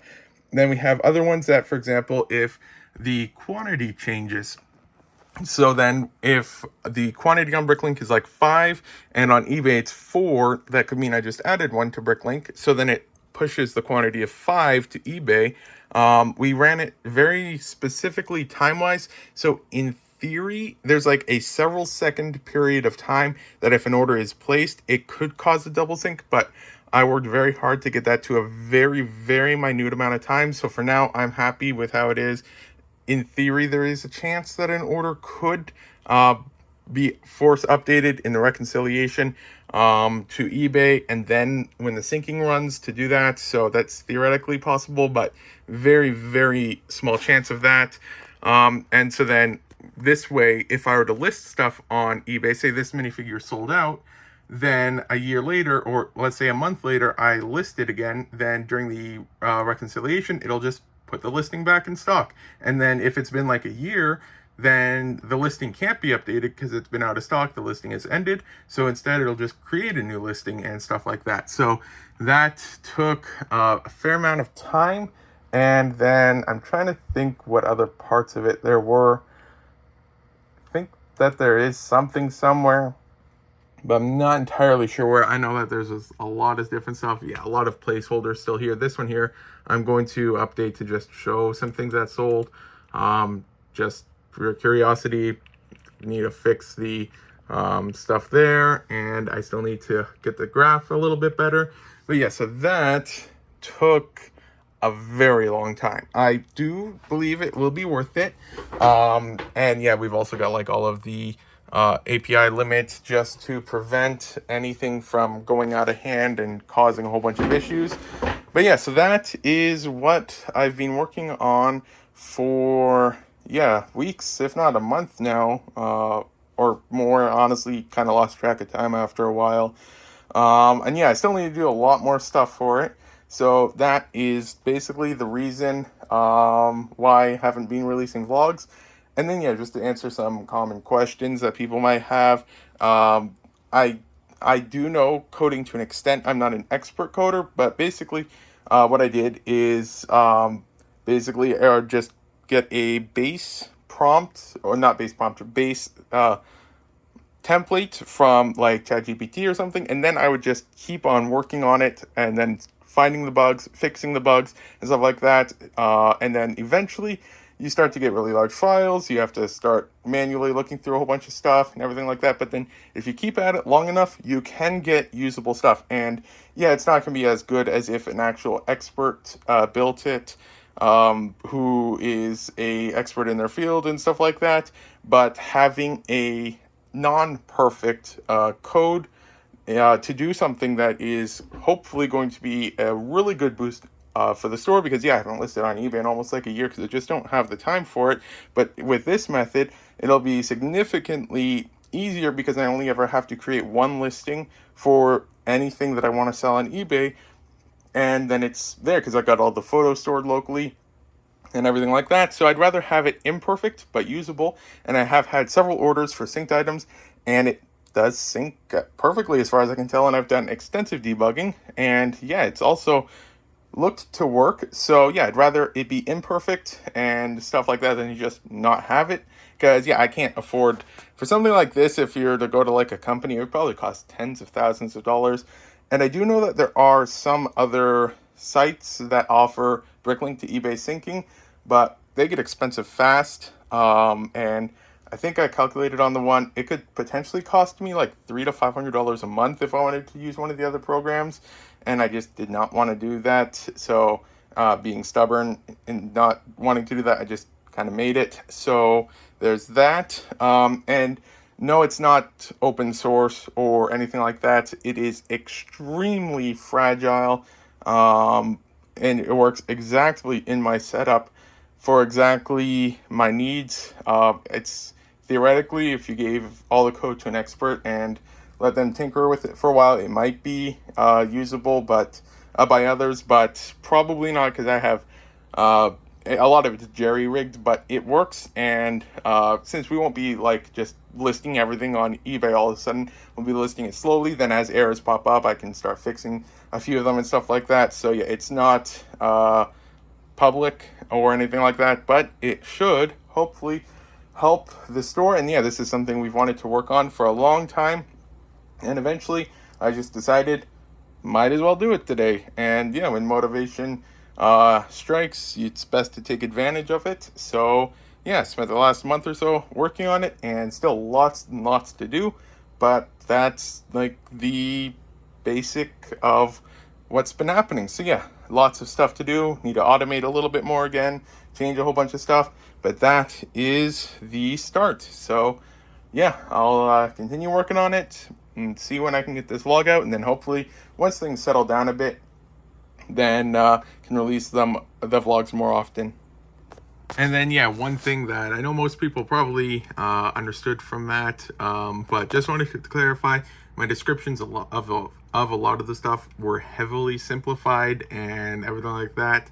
And yeah, it's a lot more complex under the hood for it. I don't really want to show too much of the code because I probably got a lot of the stuff mixed in for stuff like that. And so, yeah, then just for those curious, I'm actually not sure if it's possible to see all of this stuff, but like, for example, um, let's see here. I'm trying to find one page here. So yeah, so yeah, just as an example, with all the debugging and stuff like that, the code that once per hour, or because I have it set up a little bit differently, it's once per hour, but only during a quiet window. So for example, every 5 minutes we check for orders. So if there is an order, it doesn't run it, just to prevent any accidental duplication stuff, because it'll add a few more seconds of timing to it and all that stuff. But yeah, then that code that just grabs the Bricklink inventory and compares it and adjusts the quantities as needed is 3,000 lines of code, just about. So yeah, it's got a lot of different rules and stuff like that, and it's complex, but it's fun. So I'm yeah, going to keep working on it, and I'll keep sharing a little bit of stuff as we go. And yeah, so I have a lot of stuff that I really need to get done, but it's just been too much fun to work on this, so I haven't. But I will try to get some of that stuff done, because yeah, like, I haven't even finished with the headgear stuff that I started, I want to say like 3 or 4 weeks ago at this point. I started that. I got some of it done over there, but then I didn't finish yet. We're going to work on some of that stuff there. And yeah, one of the other reasons why I really started working on this code is because, yeah, when I didn't have the time to work on the automatic sorting machine, I guess the logic doesn't hold up, because if I didn't have time for that, and I had to have time for the code, but it like, wasn't able to work on that, so I just wanted to work on some code, and so yeah, I was able to do this. So yeah, then that is good progress, and I'm not sure why it still looks a little odd in the video for the lighting, but yeah, then that is there, and yeah, hopefully show a bit more in the future, but yeah, I'll see if I can fix some more bugs. Yogurt time. So yeah, I just modified the file input page a little bit, and now it's an automatic file grab thing. And then I finally added some filters. So yeah, it's just I haven't listed many complete minifigures on eBay because, yeah, of my lots, most of them are just mostly like individual minifigure parts. Like if I open up a drawer, we can see there's like torsos, legs, headgear, and stuff like that, because I've been avoiding listing as many minifigures. Like, I mean, I still list minifigures, but in general avoided a decent amount of them, because I had wanted to get this up and running first, because then that would make it a little bit more worthwhile. So I've got about 200 used and about 200 new minifigures here. We can actually just combine them. So yeah, 384. But yeah, since I would need to assemble them to take pictures, I won't be listing all of the new ones, but I can at least get started on this. And then I added a checkbox feature, and also a feature that's just fun to just grab and stuff. It's a little bit buggy sometimes, and there. But then yeah, so now I can just go here and then add these items, and then do the same thing for this one here. And then now we can see all of the minifigures in the condition of used are going to be on this page here. And yeah, we can see there's now 183 here that are pending for me to check. That's just something I was testing earlier. Yeah, then that is there. Now I think I'm gonna be adding a remarks filter, so I can just go box by box. So I'll probably do that now real quick, and then after that I just need to start taking some pictures and figuring out some of the stuff. So yeah, we are now working on some of them from box 113. So yeah, as we can see, working on some photographs there. And then yeah, so we'll just use these here as a quick test. We can see next up is this one here. And for those who don't know, that's those weird numbers and digits there, that's just the text being escaped because apostrophes and stuff like that is code. It's just how it is for some of the stuff, but it still searches up fine, but it erases a whole bunch of it. So I also added this just now, so I can just click on the lot, and then that will bring me directly to the listing for it on my store. So then I'll just type in here the number for that just so I can get to that page. I could copy the link here and put it there, but it's a bit difficult with one hand. But yeah, so then here I'm going to put a button to do this most likely automatically, but right now I just paste my template that I often use for that. And then it'll be a little bit difficult, but I'll try to do it with one hand here. I just grab the things that I need that's generic information. I'll adjust it so, like, for example, it's a clone trooper and it's got Geonosis camouflage. That's basically what I need to put here. So I'll just set this down for a second because it's kind of difficult to do that because I'm not trying to copy the whole name because that's not good there. So then Star Wars there, clone trooper, Geonosis camouflage. That's generic stuff. I might add in phase 2, but I don't think I'll have enough room for it, so I'll just leave it for now. And then, so then we can go here, so we can see here's in set 75089. So here's 75089. And then, yeah, we can see how many more characters we have. Yeah, that might be enough to add phase 2. So then I'll go here, Star Wars, and then I'll type it in here, phase 2. And yeah, there's actually enough. There's enough for phase 222. I still need to work on some of the stuff a bit because it seems to like erase some numbers from the end that I'm working on. And then I'll click on my recommended price. And then here I can just type in S for Star Wars until I get to Star Wars there for that. And then from here, I will click on the image icon. And then I'll drag this one over and then this one over, and then this one over. I do convert it to WebP just because it's a little bit faster. And then like for loading pages and stuff like that. And then I just crop the images here, and then same with this one here, just to get it a little bit better. And then actually that one there, I cropped it a little bit too low there, so I'll just click on restore, and I'll restore it to the original one, and then do that one there. And then I should be adding a arrow thing here. That's the stuff that you learn when you start testing a whole bunch and actually testing it like live and stuff like that. So good things to learn there. And then so yeah, then those 3 images are now done. And then so yeah, we can see now here we've got our name, we've got our price, we've got our store category, and then our images. So now we just click on that, finalize and sync, and then we can sync there.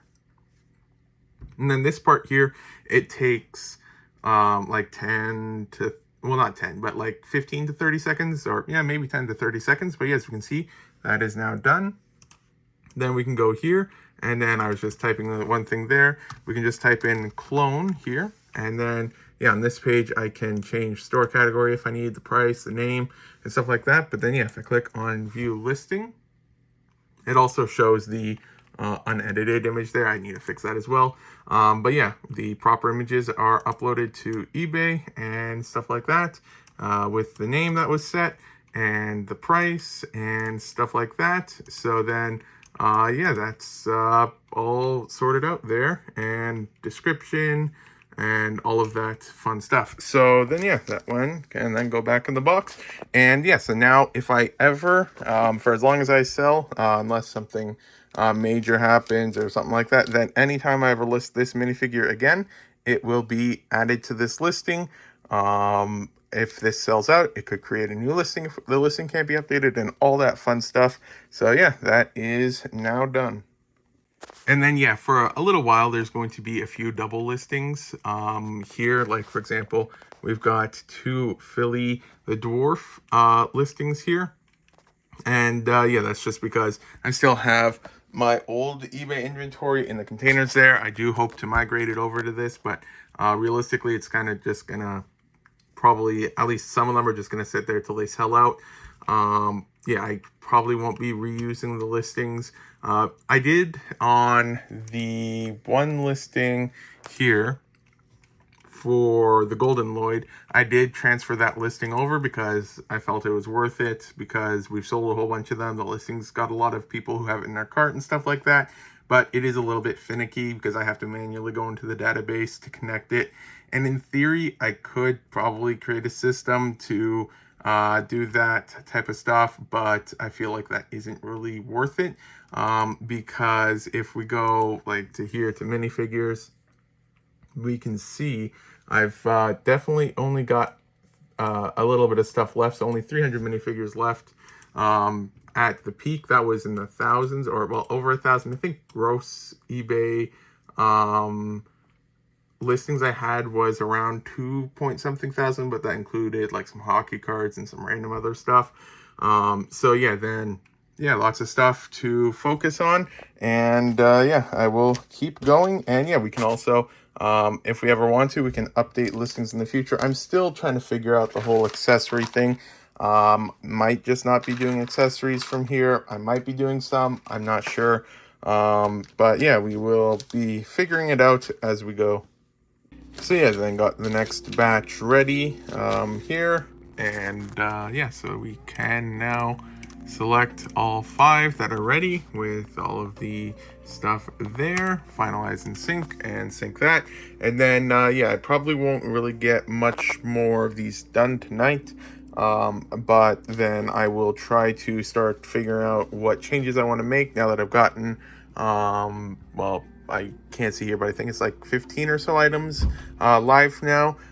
So for sure going to add the button to scroll between images, better try to pre-generate the title name for some of the stuff, adjust the character limit issue, and some of that stuff. So yeah, we can see it's making good progress here, and then we'll just check once this is done.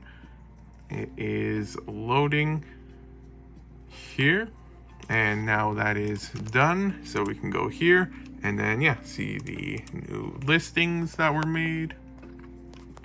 So there's that, and then yeah, so put those back in the box. And yeah, basically if your image, I think I have it set up that if the image is a little bit different, that it has a border, or maybe that's an eBay thing, if it's depending on the dimensions of it or something, I'm not sure.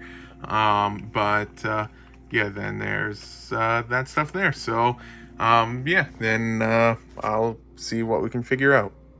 And then yeah, just an update on a quick test. I have this listing here. The minifigure is right here, and it was one that I was using for testing during the whole process. I had just assigned it a random drawer value just so it would have one, and then yeah, I just now was cleaning up the table and assigned it box 113, and I only updated it on Bricklink, and then during the hour once per hour reconciliation, it found the difference and pushed that update to eBay. So yeah, that is working good.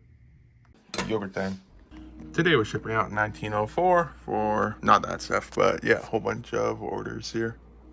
So I just spent a while working on the 3 new things I mentioned, because yeah, that was yesterday that I mentioned them, then we shipped orders out, and then I spent, well, it's now 10:25, so probably around 3 or 4 hours working on the new options. So one, the titles can now extend beyond the 80 characters, and when it's past 80 characters, it just won't let me upload it. But then this way I have the room to edit it. The second one is within the image upload. I'll just add some images here. Then once those upload, it just takes a minute for that. Then now I can click between images, so that is now good as well. And then the probably the most important thing is, let's use this one here as an example. We have the goblin. I have no idea. Let's see who that is. I guess that's the actual name of the figure. But yeah, so we've got that one there. So now if I click this box here and click generate names, then I can generate the name for it. And I have 2 selected by accident, but that's all right because I forgot to deselect that. But now, I don't know where it went. Oh yeah, it's right here. Then I adjusted it to now have the full stuff. This one here, that's just because that's from the name field on the inventory file. So then let's just actually use this one here because I won't have that. So we've got this one here. So this here is the raw name file for it. So then if we generate the name for that one there, then we can just let that one go. And then now we can see that is exactly formatted like I would use for my eBay titles. So yeah, I just created a page that just basically grabs all the stuff and then does that. And then this way, instead of having to add more of the stuff, I just need to delete. Like for example, I would just delete that text there and then that's good and stuff like that.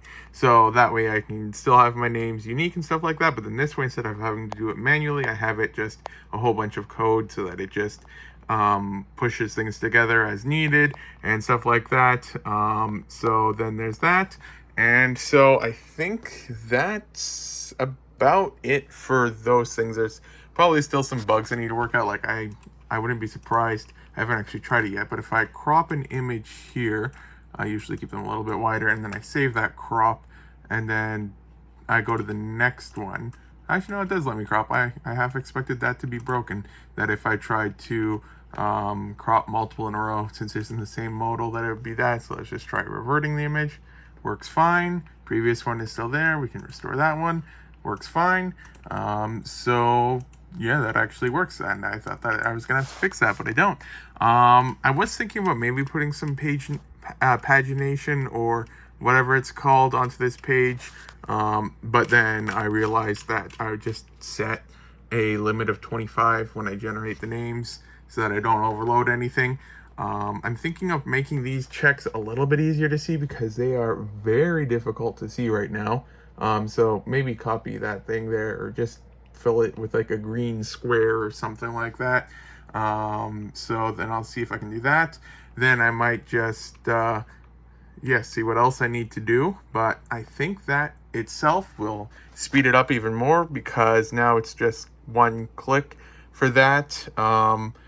And so then for that, it also does one other thing where it now, I'm not sure where I'm putting that data. I feel like I was getting it. Now I can't see. Oh yeah, it's right here, the elves. And then here, holiday and event. And then here, Harry Potter. So now that way I can just easily find the stuff here. I could probably put that direct to here. However, I'm just going to leave that manual for now because it's a little bit finicky sometimes. And because this here is only existing ones I have. So yeah, and then I like to just see the orange here just to see the ones I've not done yet. I mean, the red, I could do that, but I always try to do this at the very end. So yeah, then I think that is pretty good there now. I'll have to figure out what to do next for that, but I might just get some of it listed again, and that should hopefully speed things up a little bit. And yeah, we'll see what the next pain points are, if there's more that we do find, because if we can find more, then we can fix some more and make it a little bit better. But yeah, we'll see what happens. And then for those curious, these updates push the page to almost 6,000 lines long. Plus I needed to add another page for the name generation thing, which was 1,300 lines long. And then yeah, just a little update that when I get to hopefully getting the sorting machine figured out, then I'll work it into my existing program, because that should help simplify things a lot as well, and then just stream it to the Raspberry Pi most likely, just so that it's not running off of this.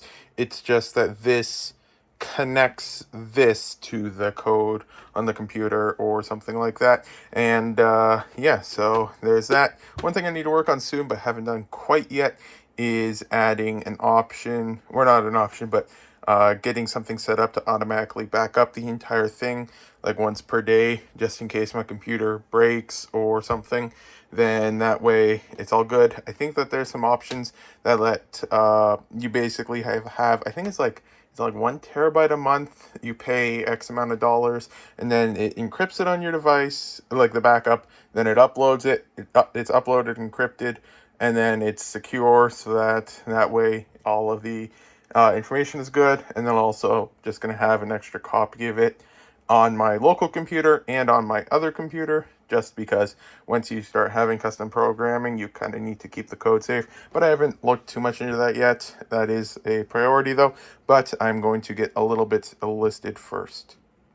So then I just did one more quick fix where I just adjusted it now so that we don't put commas in the set numbers, which apparently I'm not finding anymore now, because apparently all these were only in one set. Actually, right here is a good example here where it has the commas there. So now I just updated it now so that when that runs, and then we go back to the one that we had selected, which I haven't updated the checkboxes yet, so it still is a little bit difficult to find.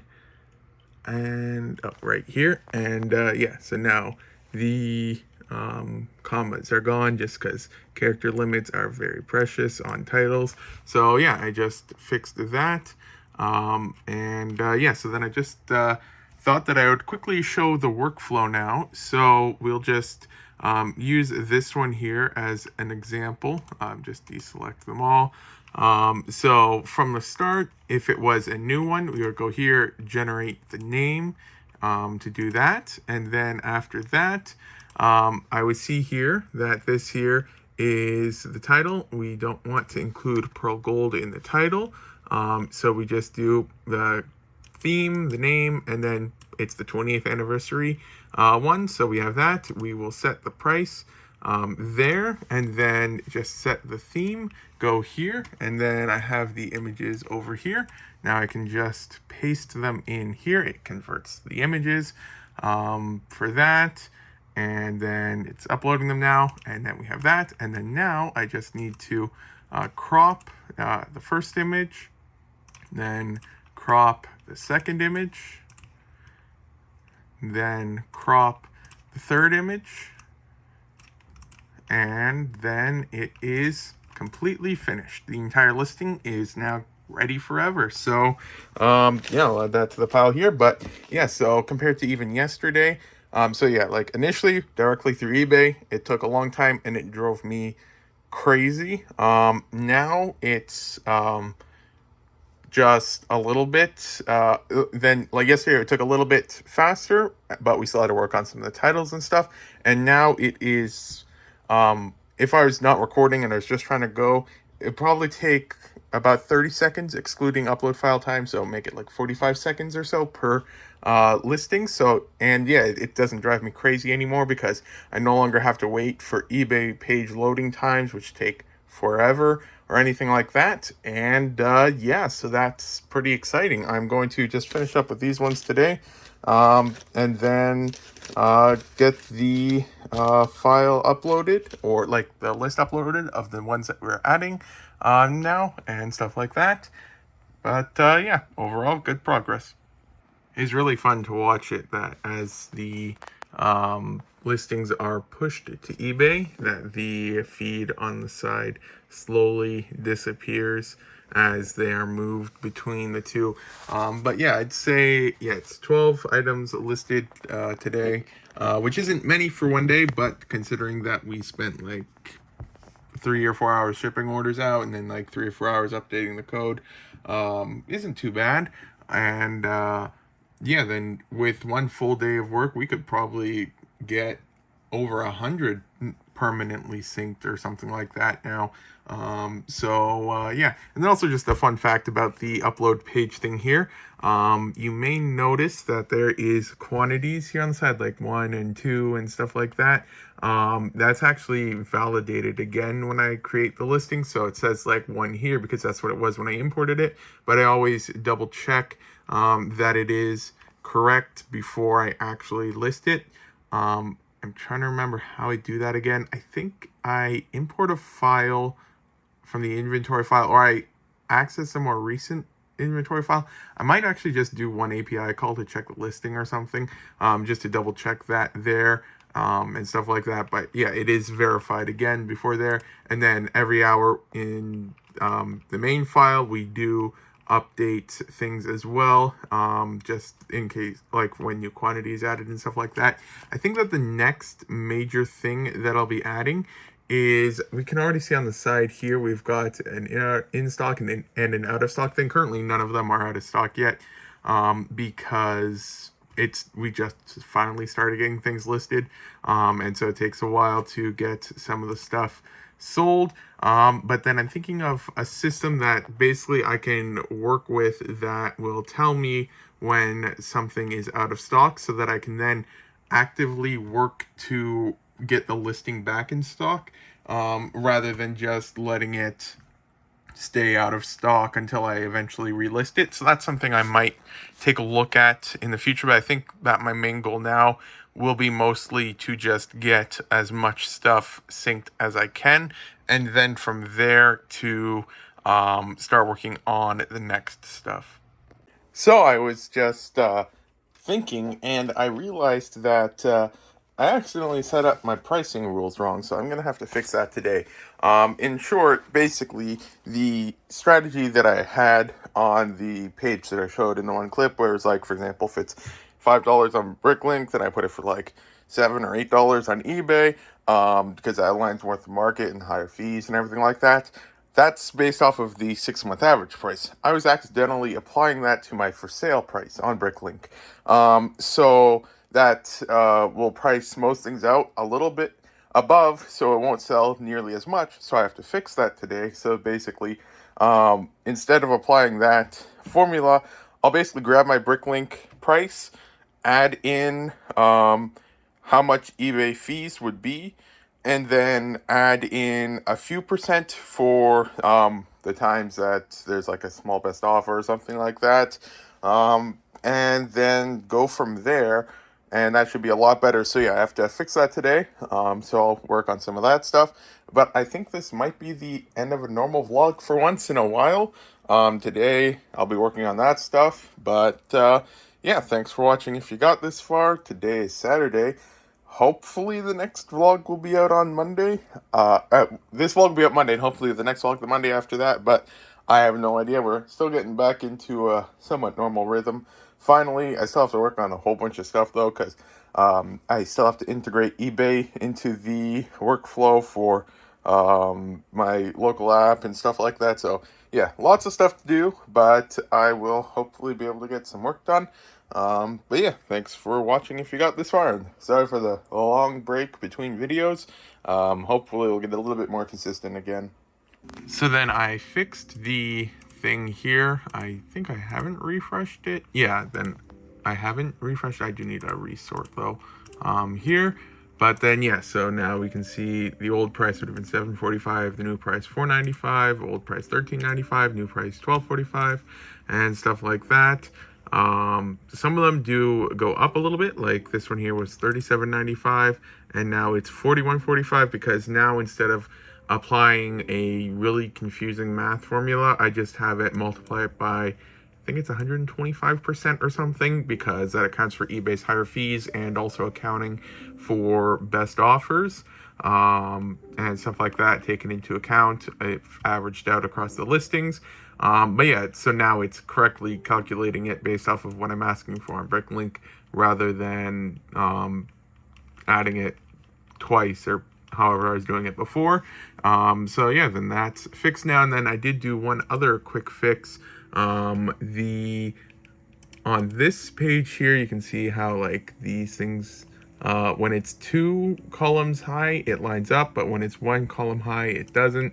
So then now I fixed that, so now it's equal there, and when it's multiple, it just goes equally on both sides there. So that's been fixed as well. So yeah, then I can close that one there. I will probably just manually like drop all the prices of the existing ones then for a moment, just to see if we can get that done. Yeah, then that should be done, and then I can get back to work on seeing if I can get some more of the stuff added in now. So then I went ahead and updated some more stuff on the page. The main one is the check thing here on the side. So instead of a tiny check mark, it's now a large green dot. I feel that fits the theme of the page a whole bunch more, and it is a lot more visible because now you can actually see what's checked from a distance. The next one is when you modify any of the inputs, it automatically checks the field that's unsaved, because if I'm like updating some prices or some names, well, then I'll most likely be wanting to push those changes. So now it automatically selects that, so that's good. I believe I did it as well, and I meant to click on this one here so that if I were to, like, for example, crop the image here, then click out of it, it should also, it did not update that. Yeah, my image thing has been a little bit buggy, so yeah, that's probably fine. I generally won't be editing too many images for it. That's probably something. Oh wait, wait, did I check it or something? I don't know. We'll figure that out. So yeah, then did that. The next one is for pagination, I think that's the name, where now I have defaulting 25 rows per page, and I can sort, and then I can choose up to 500. There, I did up to 500 because realistically, I'm probably not going to ever need to do 500 in one go, but then it's just an option if I need to, if I want to just like scroll through a bunch of stuff or updating something or something like that. So that's also fixed there. So that's a lot easier. The other major thing is loading times, because now I don't have to wait for more than 25 of them to load. It's just instant, so there's that. And then the next one is, let's just update some of these things here. I'll just change some of these prices here again. I accidentally did a typo on that one. Actually, no, that was just from the test there. And then let's just change some of these here for a moment, just for this test. So we can see they're selected there now. So now when I click Save Changes, then it now actually has a loading bar instead of just randomly working in the background with no progress updates or anything like that. The other thing that I did for that one is, we'll just wait until that's done. Here is that I also now added a option so that if I were to, change prices again. Oh, didn't mean to make that $2. So let's just push that there.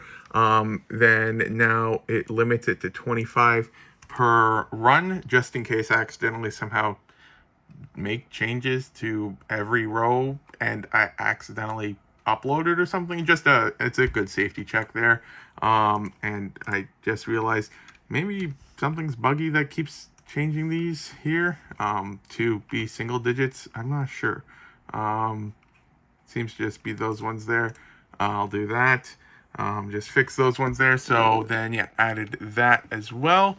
And then I think I showed it in the previous clip where I fixed the height there. So there was that already. And I think that's basically it, I think, that I did.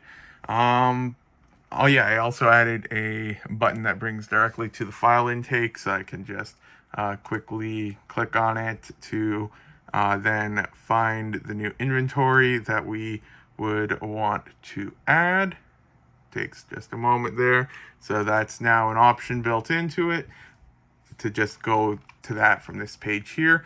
And yeah, I think that's that. I think I'll probably find some more pain points that I'll want to fix later on. But I think that that's a really good start now for all of this stuff.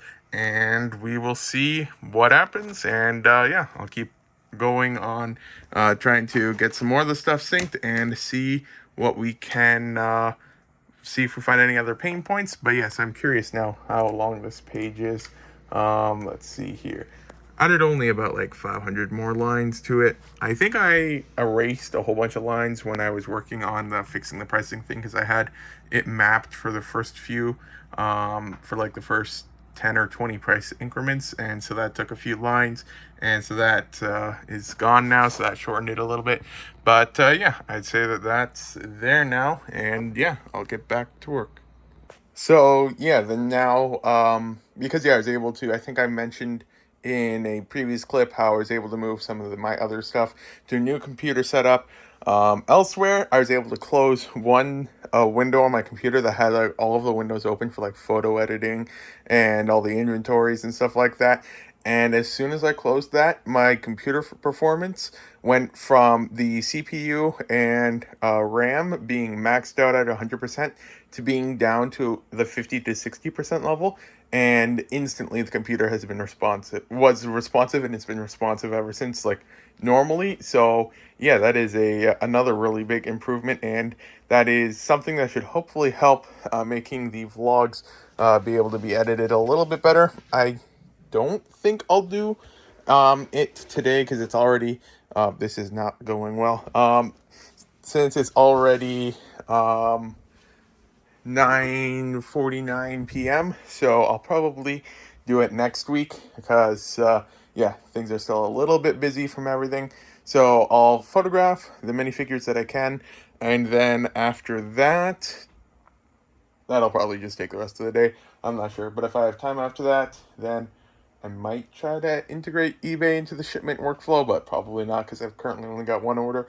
I want to wait until I've got a Canadian and American order before I do that because I just want to make sure I can set it up all correctly because with shipments to the States, you need to have special things set up for the tariff things, for the Lego to get the exemptions and stuff. So I have to format the labels differently and stuff. So it's just easier to have two examples, one from Canada, one from America. So yeah, I'll probably wait till I have that because I got one order currently, and I think it's Canada. So yeah, there's that. But yeah, then I will get back to work.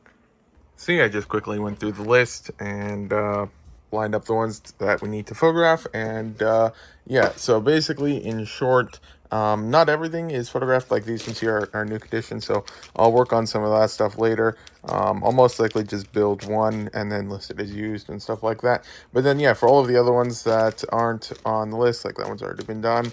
But like that one there and stuff like that, those ones aren't a part of it because they are not in an applicable comment thing. So for example, that they might have a comment that says one side of the torso is cracked or has medium moderate damage or something like that. Because currently we only do no comments, minor damage, and a few other ones that we have. I might open it up to minor/medium damage because that is yeah, it's very like in the moment type thing, whether you choose minor damage or minor/medium. And yeah, so I'll have to think about it for a while and decide if I want to put that to eBay because minor/medium is still relatively minor. So yeah, we're gonna have to see which exact route we take for it. But for now, we're just doing the basic ones. So yeah, then I will get started.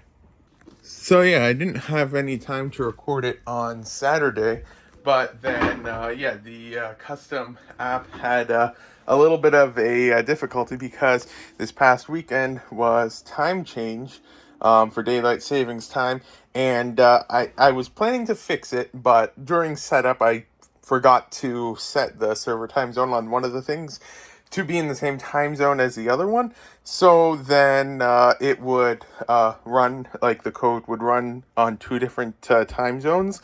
And when we did the time change, then the one time zone went ahead of the other, if I'm understanding the bug correctly. And then that confused my code quite a bit because I thought it had missed a full hour of syncing, so it went a little bit crazy. So yeah, then I had to fix it now to have a whole bunch of new fail safes and stuff like that. So that won't happen again when they change the time in the fall.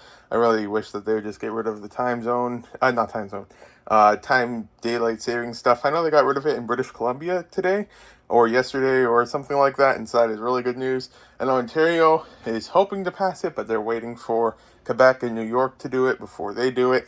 And yeah, so in theory, it might happen one day here, but not yet, unfortunately. So yeah, then that it was like 2 hours that it couldn't sync or anything like that. But since we've only got 18 items synced so far, nothing sold during that time zone, that during that time period. So it was all good in the end. And yeah, because there's only like 2 hours or so that was that. So yeah, then today I got a little bit more stuff in the mail, but can't really work on that too much. I think I slept on my thumb funny or something like that, so it's a little bit strange right now. But then yeah, I photographed all of these on Saturday, and the picture is now uploaded to iCloud, so I can finally add them to the listings. Because yeah, that's when you're taking pictures with your phone. Seems the most efficient way is to just wait for them to be uploaded to iCloud and then download them, because then it's that just seems to be what works best. I tried emailing myself the pictures, but if you try to email yourself, I think that's like 20 something figures. If you try to email yourself times two, so that's like 40 to 50 high res images. Your phone does not like that, and my phone heated up very fast, and so yeah, that did not work.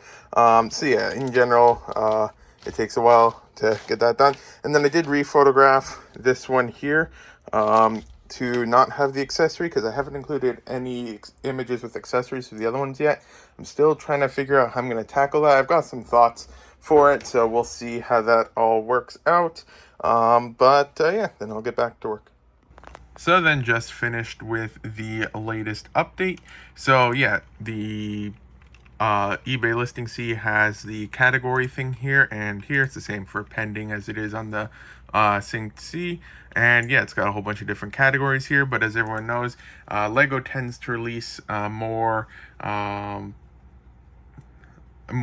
themes over the years and stuff like that. So before, I know it would have been relatively simple, but I've got like this page here on eBay that I can just create the listings, the themes for and stuff like that. But that is a little bit deceptively simple, because you can add more, but then you have to make sure it's nested within the proper one. And then you also have to sort it alphabetically, which, yeah, it's not like it's the end of the world or anything like that, but it can take a fair bit of time that you have to do every single time. So instead, I just one time spent, well, probably like 2 hours on it, which is probably more than it would ever be all the times combined adding it. But it's also just a lot easier this way. So now I can just click on this. I can choose if I add it under minifigures or parts. We'll just do a quick test for the theme Monkey King here. I think that's what the theme is called. And of course I spelt it wrong. Monkey King.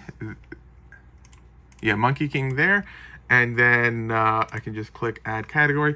The loading bar is a little bit strange. It only fills up part way and then it's done. So it definitely messed up the timing, but it works. So it's not the end of the world. So yeah, we can just see here that it will reach somewhere around here, I think, and then jump to the end. Yep. And so then that's been added now. And then so now if I click on this, then we can see the new category is here. I have it automatically refresh this thing here each time a new category is added and stuff like that.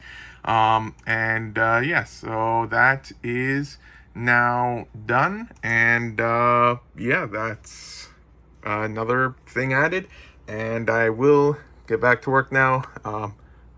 Yeah, we'll see what I can do next.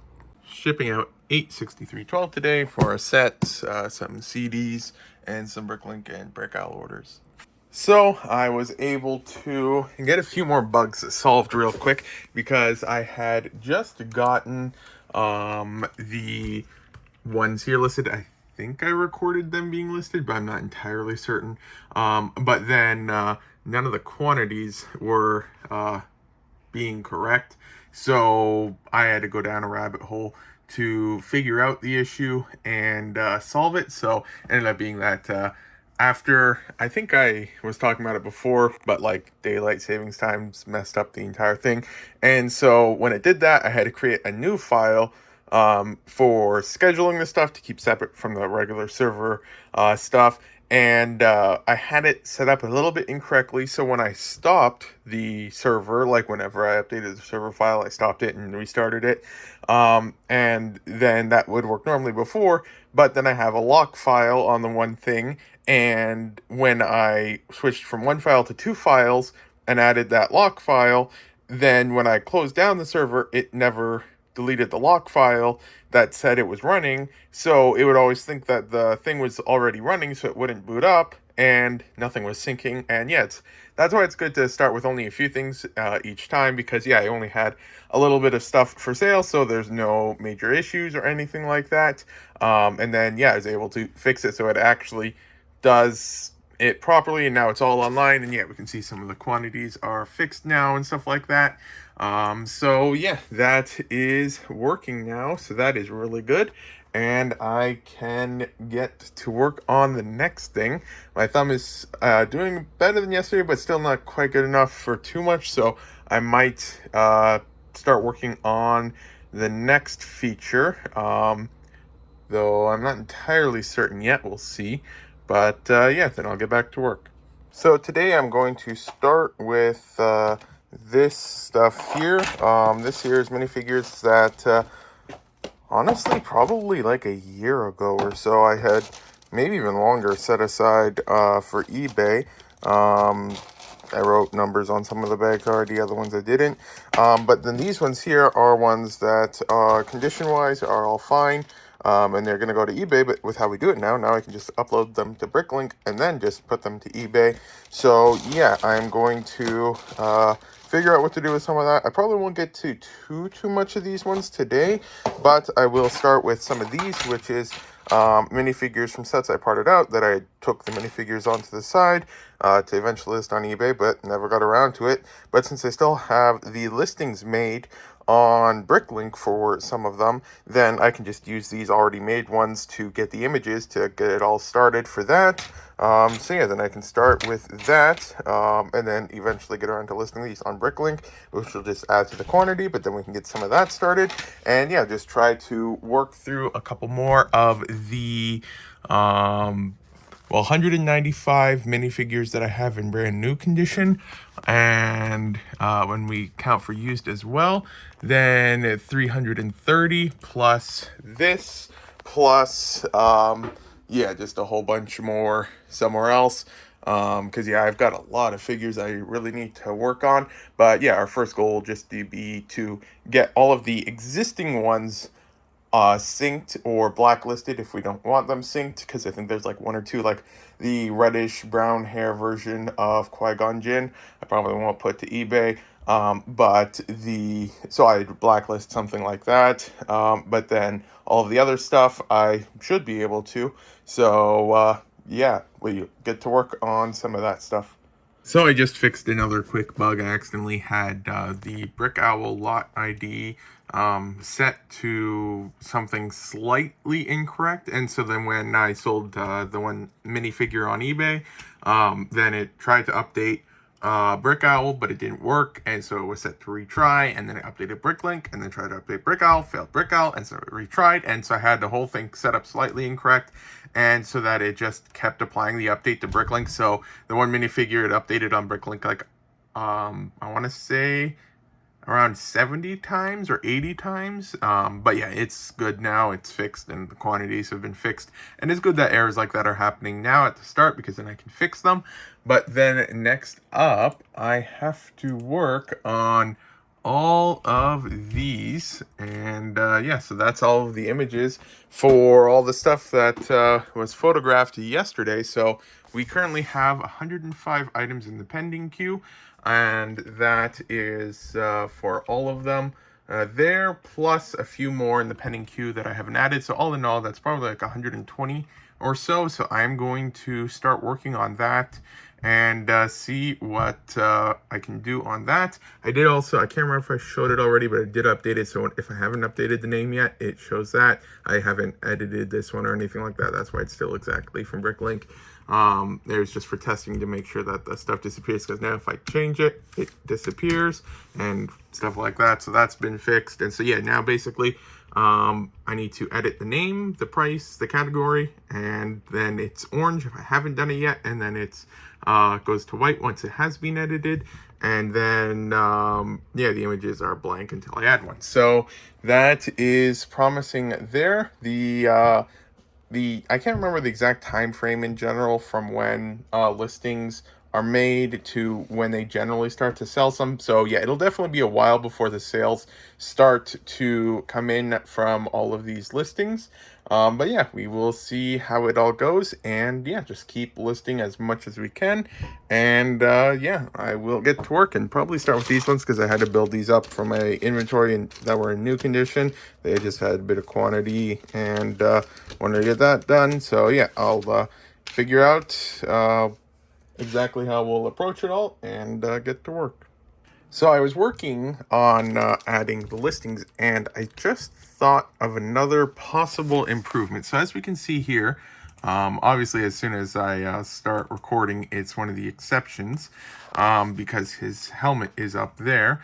But in general, when I go to crop a minifigure, I get a rough size here that I create. Like, it always varies a little bit because I do it manually, and then I apply that, and then I use that there, and then that's done.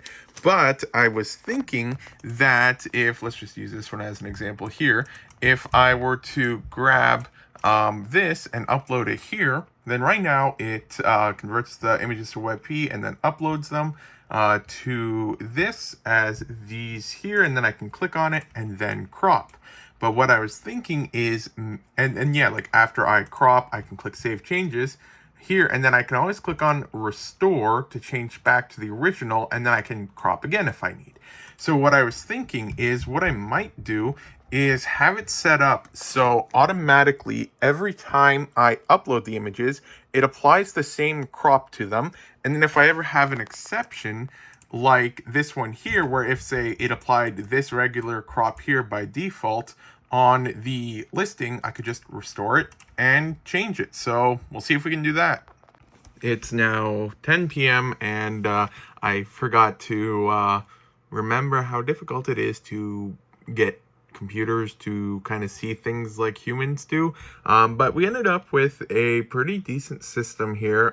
It's still, I'm working on like the final one, but we can use the image you see here to basically detect what is in each image. So yeah, we get an input image like that, we do some fancy stuff to it, and then we can get this here, and then we'll basically add a bit of room on the top and the bottom, and then on the sides as needed, so that we can basically mimic a crop. I tried to just have it initially that we kind of just put a square roughly in the same spot, but each image is slightly different. Like, for example, let's go to one with legs. As you can see here, the legs start here on this image, but on another one they could start here, or another one they could start here. So it always varies a little bit, and yeah, you just can't really get it that good. But then this way we can detect this, and then we can basically just crop so that the center of this is always in the center, and then add what we need on the sides, and that should do it. And this might even work for things like capes and stuff like that, because yeah, it's definitely, it definitely looks a bit creepy. That is definitely not something nice to look at. It's interesting, but it's always finding it. Like, there's some imperfections there and stuff like that, but it gets the rough outline in so far every case we've tested. So yeah, that's promising. The cape here didn't detect too well. However, as we can see, it doesn't go higher than the helmet, and it doesn't go farther than the hand. So that's all fine for us, and stuff like that. And those images kind of actually look cool. That, I don't know what that reminds me of, but that just kind of looks cool. It's quite cool to look at. But yes, then we can see some of them, it does detect it a little bit better on here and stuff like that.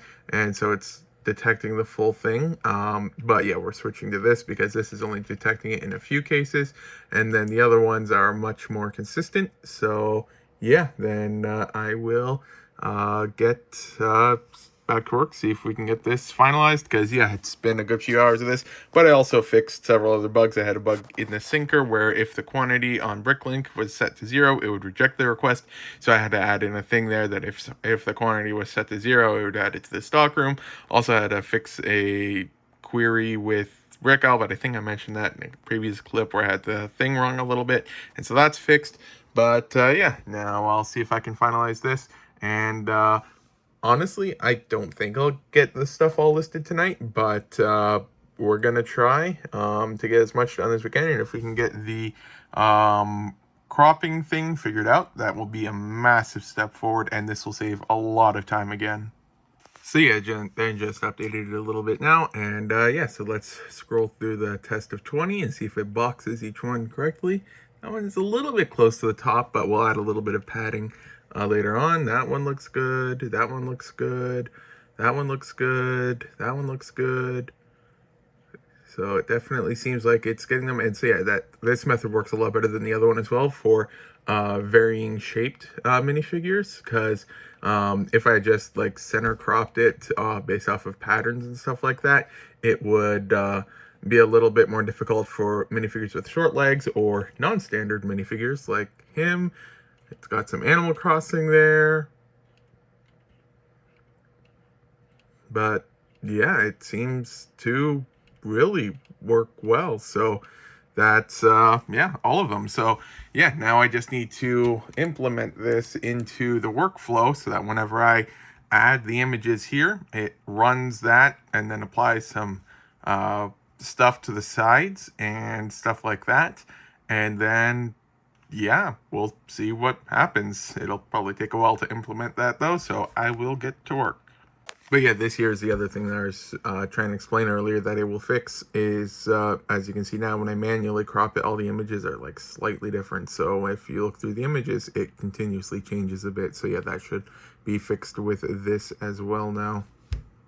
So I just did one quick test, but I want to just do a few more quick tests. So I'll just grab the whole bunch of the images here. So 12 images, we'll place it here. It'll take a moment, but we will see how well it'll work. It might work for all of them. It might work for just some of them. It might not work for any of them. I only tested one really simple image just now, so we will find out in a moment. It is supposed to take this long because it has to do the crop for all 12 of the images and convert file sizes, create thumbnails, upload the image stuff, and well, I'll quickly fix that now. It worked just a moment ago, so I broke something else. So my current theory is that it was actually caused by uploading 12 images at once. So I'm going to grab 10 images, and why I think that it was the 12 images that broke it is because actually no, it's the max of 24. But no, it might have been that there's just too large a file size. I probably shouldn't have just tried 10, and I think I might have something that caps it at like 20 or somewhere, I don't know. But then basically because it's doing thumbnails while being part of it, I never updated some stuff. So we'll see if this works, and I think the thing appeared saying that it was starting it.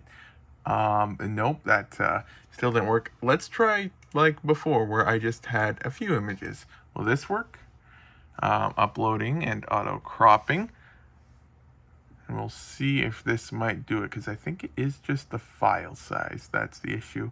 Yeah, we can see the images are now all perfectly cropped, and for reference, this here is how they originally looked. So I'll just put it kind of like right here and then go back to the first one. So that's the original image, and that's how it fixed it. And then that became that, that became that, that became that. So yeah, it seems to be good now. So I'll try to fix the thing. It's getting a little bit late though, so might not do that until tomorrow. But yeah, that's very promising so far.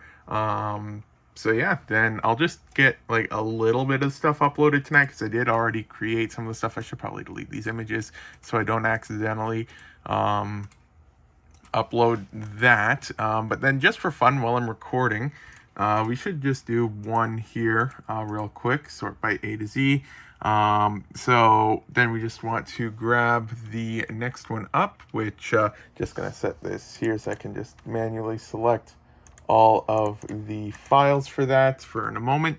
So airborne, well, let's just quickly just grab some of the basic things there. Star Wars here. Let me just adjust the name a little bit because it is too long for that. Let's erase that. All right, so now we have that. So it's just clone airborne trooper, Geonosis, nothing else. And then we go here, and we just upload the images here, and it should auto crop that. And yep, now that is done. I don't need to do anything else. And then we'll just upload just this one here for the quick test. Hope I didn't miss anything, but I think I got it all. So we'll just hope that I didn't break this again somehow. So let that go. And so that's done. So now if we go to the Sync C and click on this, we should see the live listing. And yeah, so it is a 1x1 square. From what I found, that seems to be what eBay prefers, even though you do have the option for a 4x3 image. It's a little confusing. I can always update some of the stuff later on if needed, but yeah, then that's working. So that is quite exciting. So today we're shipping out 104726, a couple Bricklink and Brick Island eBay orders. So I just did some updates to it, and I think I've got it working a whole bunch better now. So there are several updates to it. One, it should no longer reject multi-image uploads. The second one is that it goes a lot faster now. Basically, before it would grab image 1, do all the processing, then grab image 2, do all the processing, grab image 3, and so on. And now it grabs 6 at a time and processes them, and then the next 6 and stuff like that, all in parallel. And so then that's a lot faster. And then I updated it. I'm not sure if it showed or if it's too fast on the video, but it first posted the results in 2 batches, I think.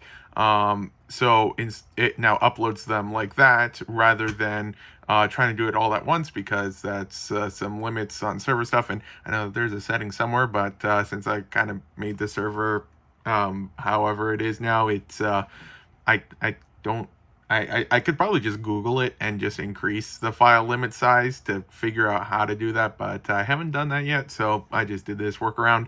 And yeah, now it is extremely fast, and yeah, that is really good. And I think that I can now get to uploading the stuff. And actually, just out of curiosity, if I quickly delete these, I'm curious now how fast it will upload 24 images at once. So I'll just set this down so that I can copy 24 images after I delete these ones here.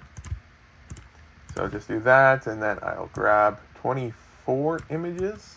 That's 18 images. So I just need to grab these here. And so now we've got 24 images, and I'll drop it, 24 images, and we'll see how fast it fills up.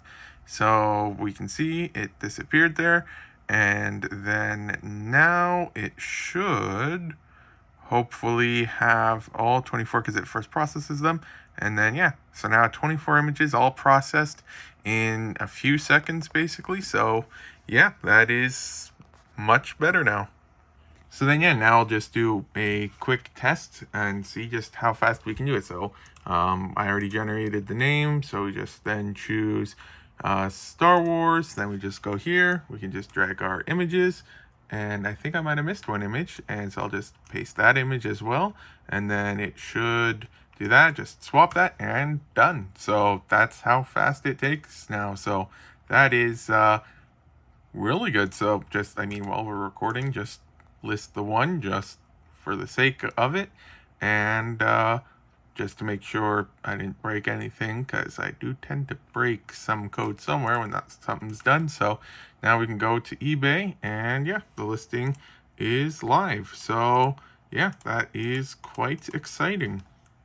I'm thinking of making one more quick update. Right now, if I try doing this, I can't place it there. If I do that, it just opens it up as a new window. So I'm gonna see if instead of having to drop it in here, if I add like a check that if there's no images here, that it just adds it.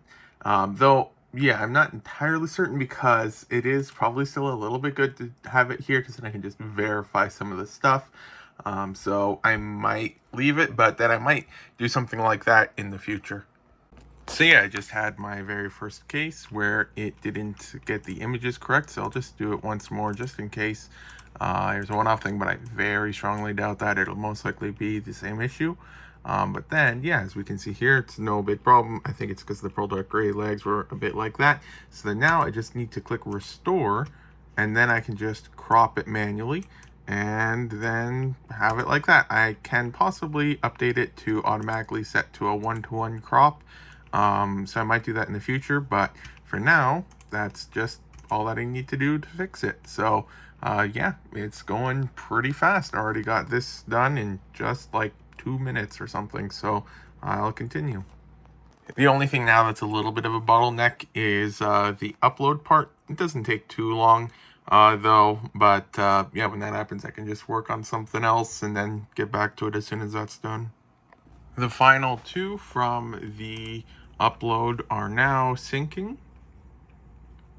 and then that should be all of them from the boxes over there, which was like 100 or so, and then we still have a few more that we are going to work on, but I'm going to wait to work on them because I want to change and set up a few more things quickly. But yeah, then now we have 177 that are actively synced, added some new categories like Bionicle, Mars mission, and stuff like that, Animal Crossing as well.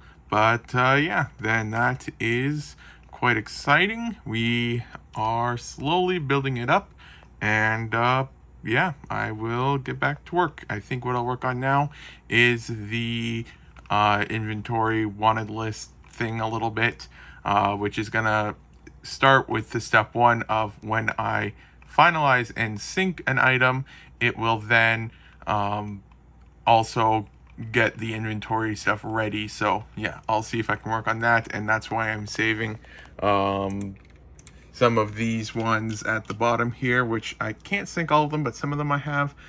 So some of those I will slowly add while I try to figure that out. So yeah, I'll get to work.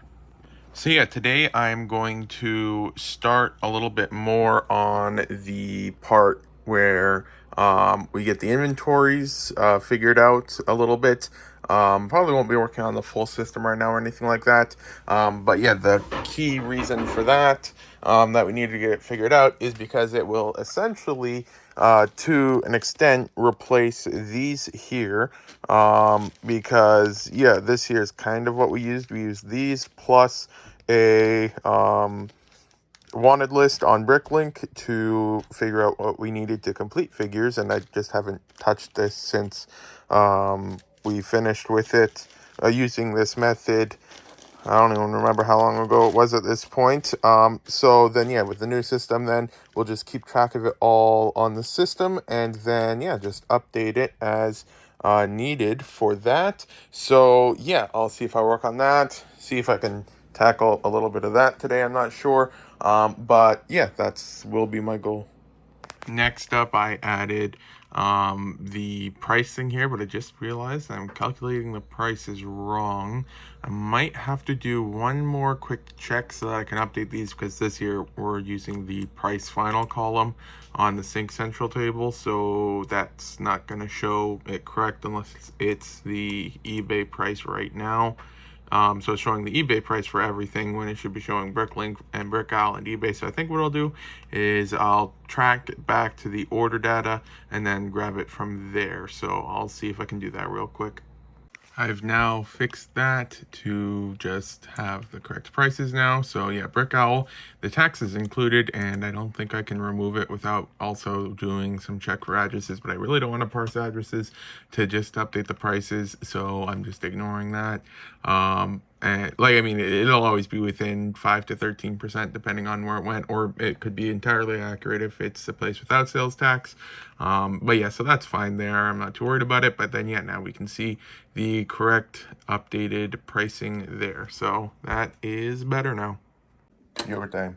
I just made a quick update so that, yeah, because I had sold this minifigure here on eBay, and then the buyer wanted to cancel the order, which is fine. It happens every now and then. They said that there's an impulse buy, and so it was within a few seconds, so there's a quick cancel. And that actually brought up a question of mine is, how do I know which one it was from, like for the comments and stuff like that, because I could save, because the items put to stock room on Bricklink and stuff like that when it sells on eBay and there's no quantity left and stuff like that. And so then eventually I followed that logical answer down the rabbit hole and eventually came to the conclusion that I was not saving any backups of the store inventory. Each time that I was grabbing it, it would just kind of be overridden by the next one. So I now just quickly modified it so that there's like a whole bunch of rules and stuff like that, so it doesn't happen every time. But now we save up backups of our store inventory whenever we use, whenever we get a new file. Basically, if it's identical, then we don't save a backup. Unless it's a brand new day, then we do save a backup, so we have at least one backup each day. And then I think there was something else. No, I think that's it. But yeah, either way, then that is now there. So yeah, we've got that fixed now on that. And I was gonna work on something else, but I'm trying to remember what real quick. So it's been a couple of weeks since I have been able to quality check, but now that I've finally gotten the bulk of the core programming done for the quality checks, not for the quality checks, for the custom syncing, I can finally get back to quality checks. So yeah, we've got the headgear that I was working on here. So we've got those ones, we got a couple full containers here, and then we've got these ones we still need to work on. So I'm gonna try to get back to work on these. And yeah, we have a lot of stuff that we do need to work on, and everything like that. But I have, I don't want to get my hopes up too much, but I did finally place a bid on a 5 pounds of Star Wars minifigure lot. So yeah, we're gonna see if we can finally get one of those. It is very pricey. I've been saving up for it for a while. So yeah, no idea if we're actually gonna win that, but if we do, then that will be a very exciting thing to get. But yeah, I'll first start working on just trying to get caught up from our backlog a little bit and just program a little bit on the side, but mostly getting back to work finally.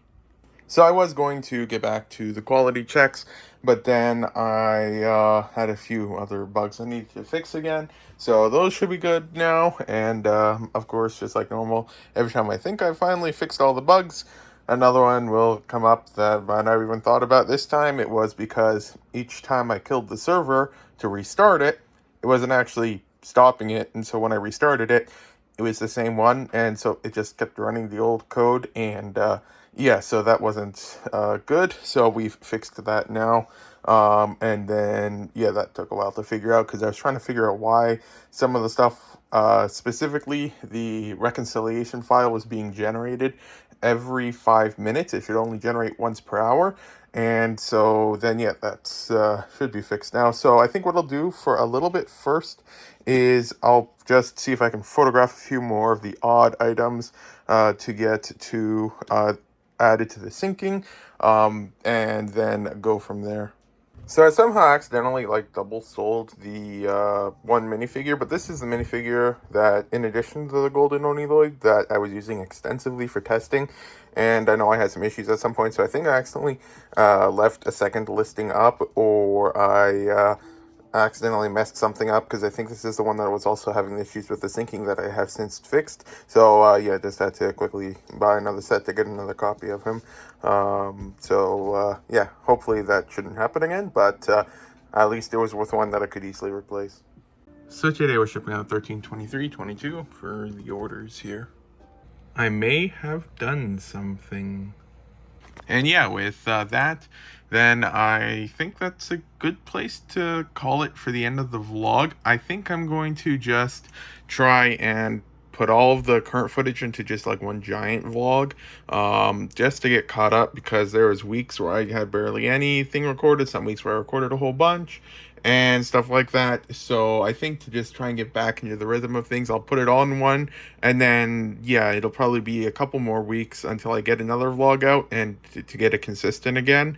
But yeah, things should hopefully be a little bit more normal now. I'll try to see if I can get the Hall of Star Wars into the next vlog, but possibly not till the one after, because it's already Tuesday. So unless it arrives before Saturday, because I'm gonna try and just do it week by week again for now, then yeah, who knows on that? It might, but yeah, then this is the end of the vlog for the first vlog in a while. But yeah, thanks for watching. If you got this far, this vlog might be quite long. I might end up trimming a whole bunch, and it's somewhat normal length.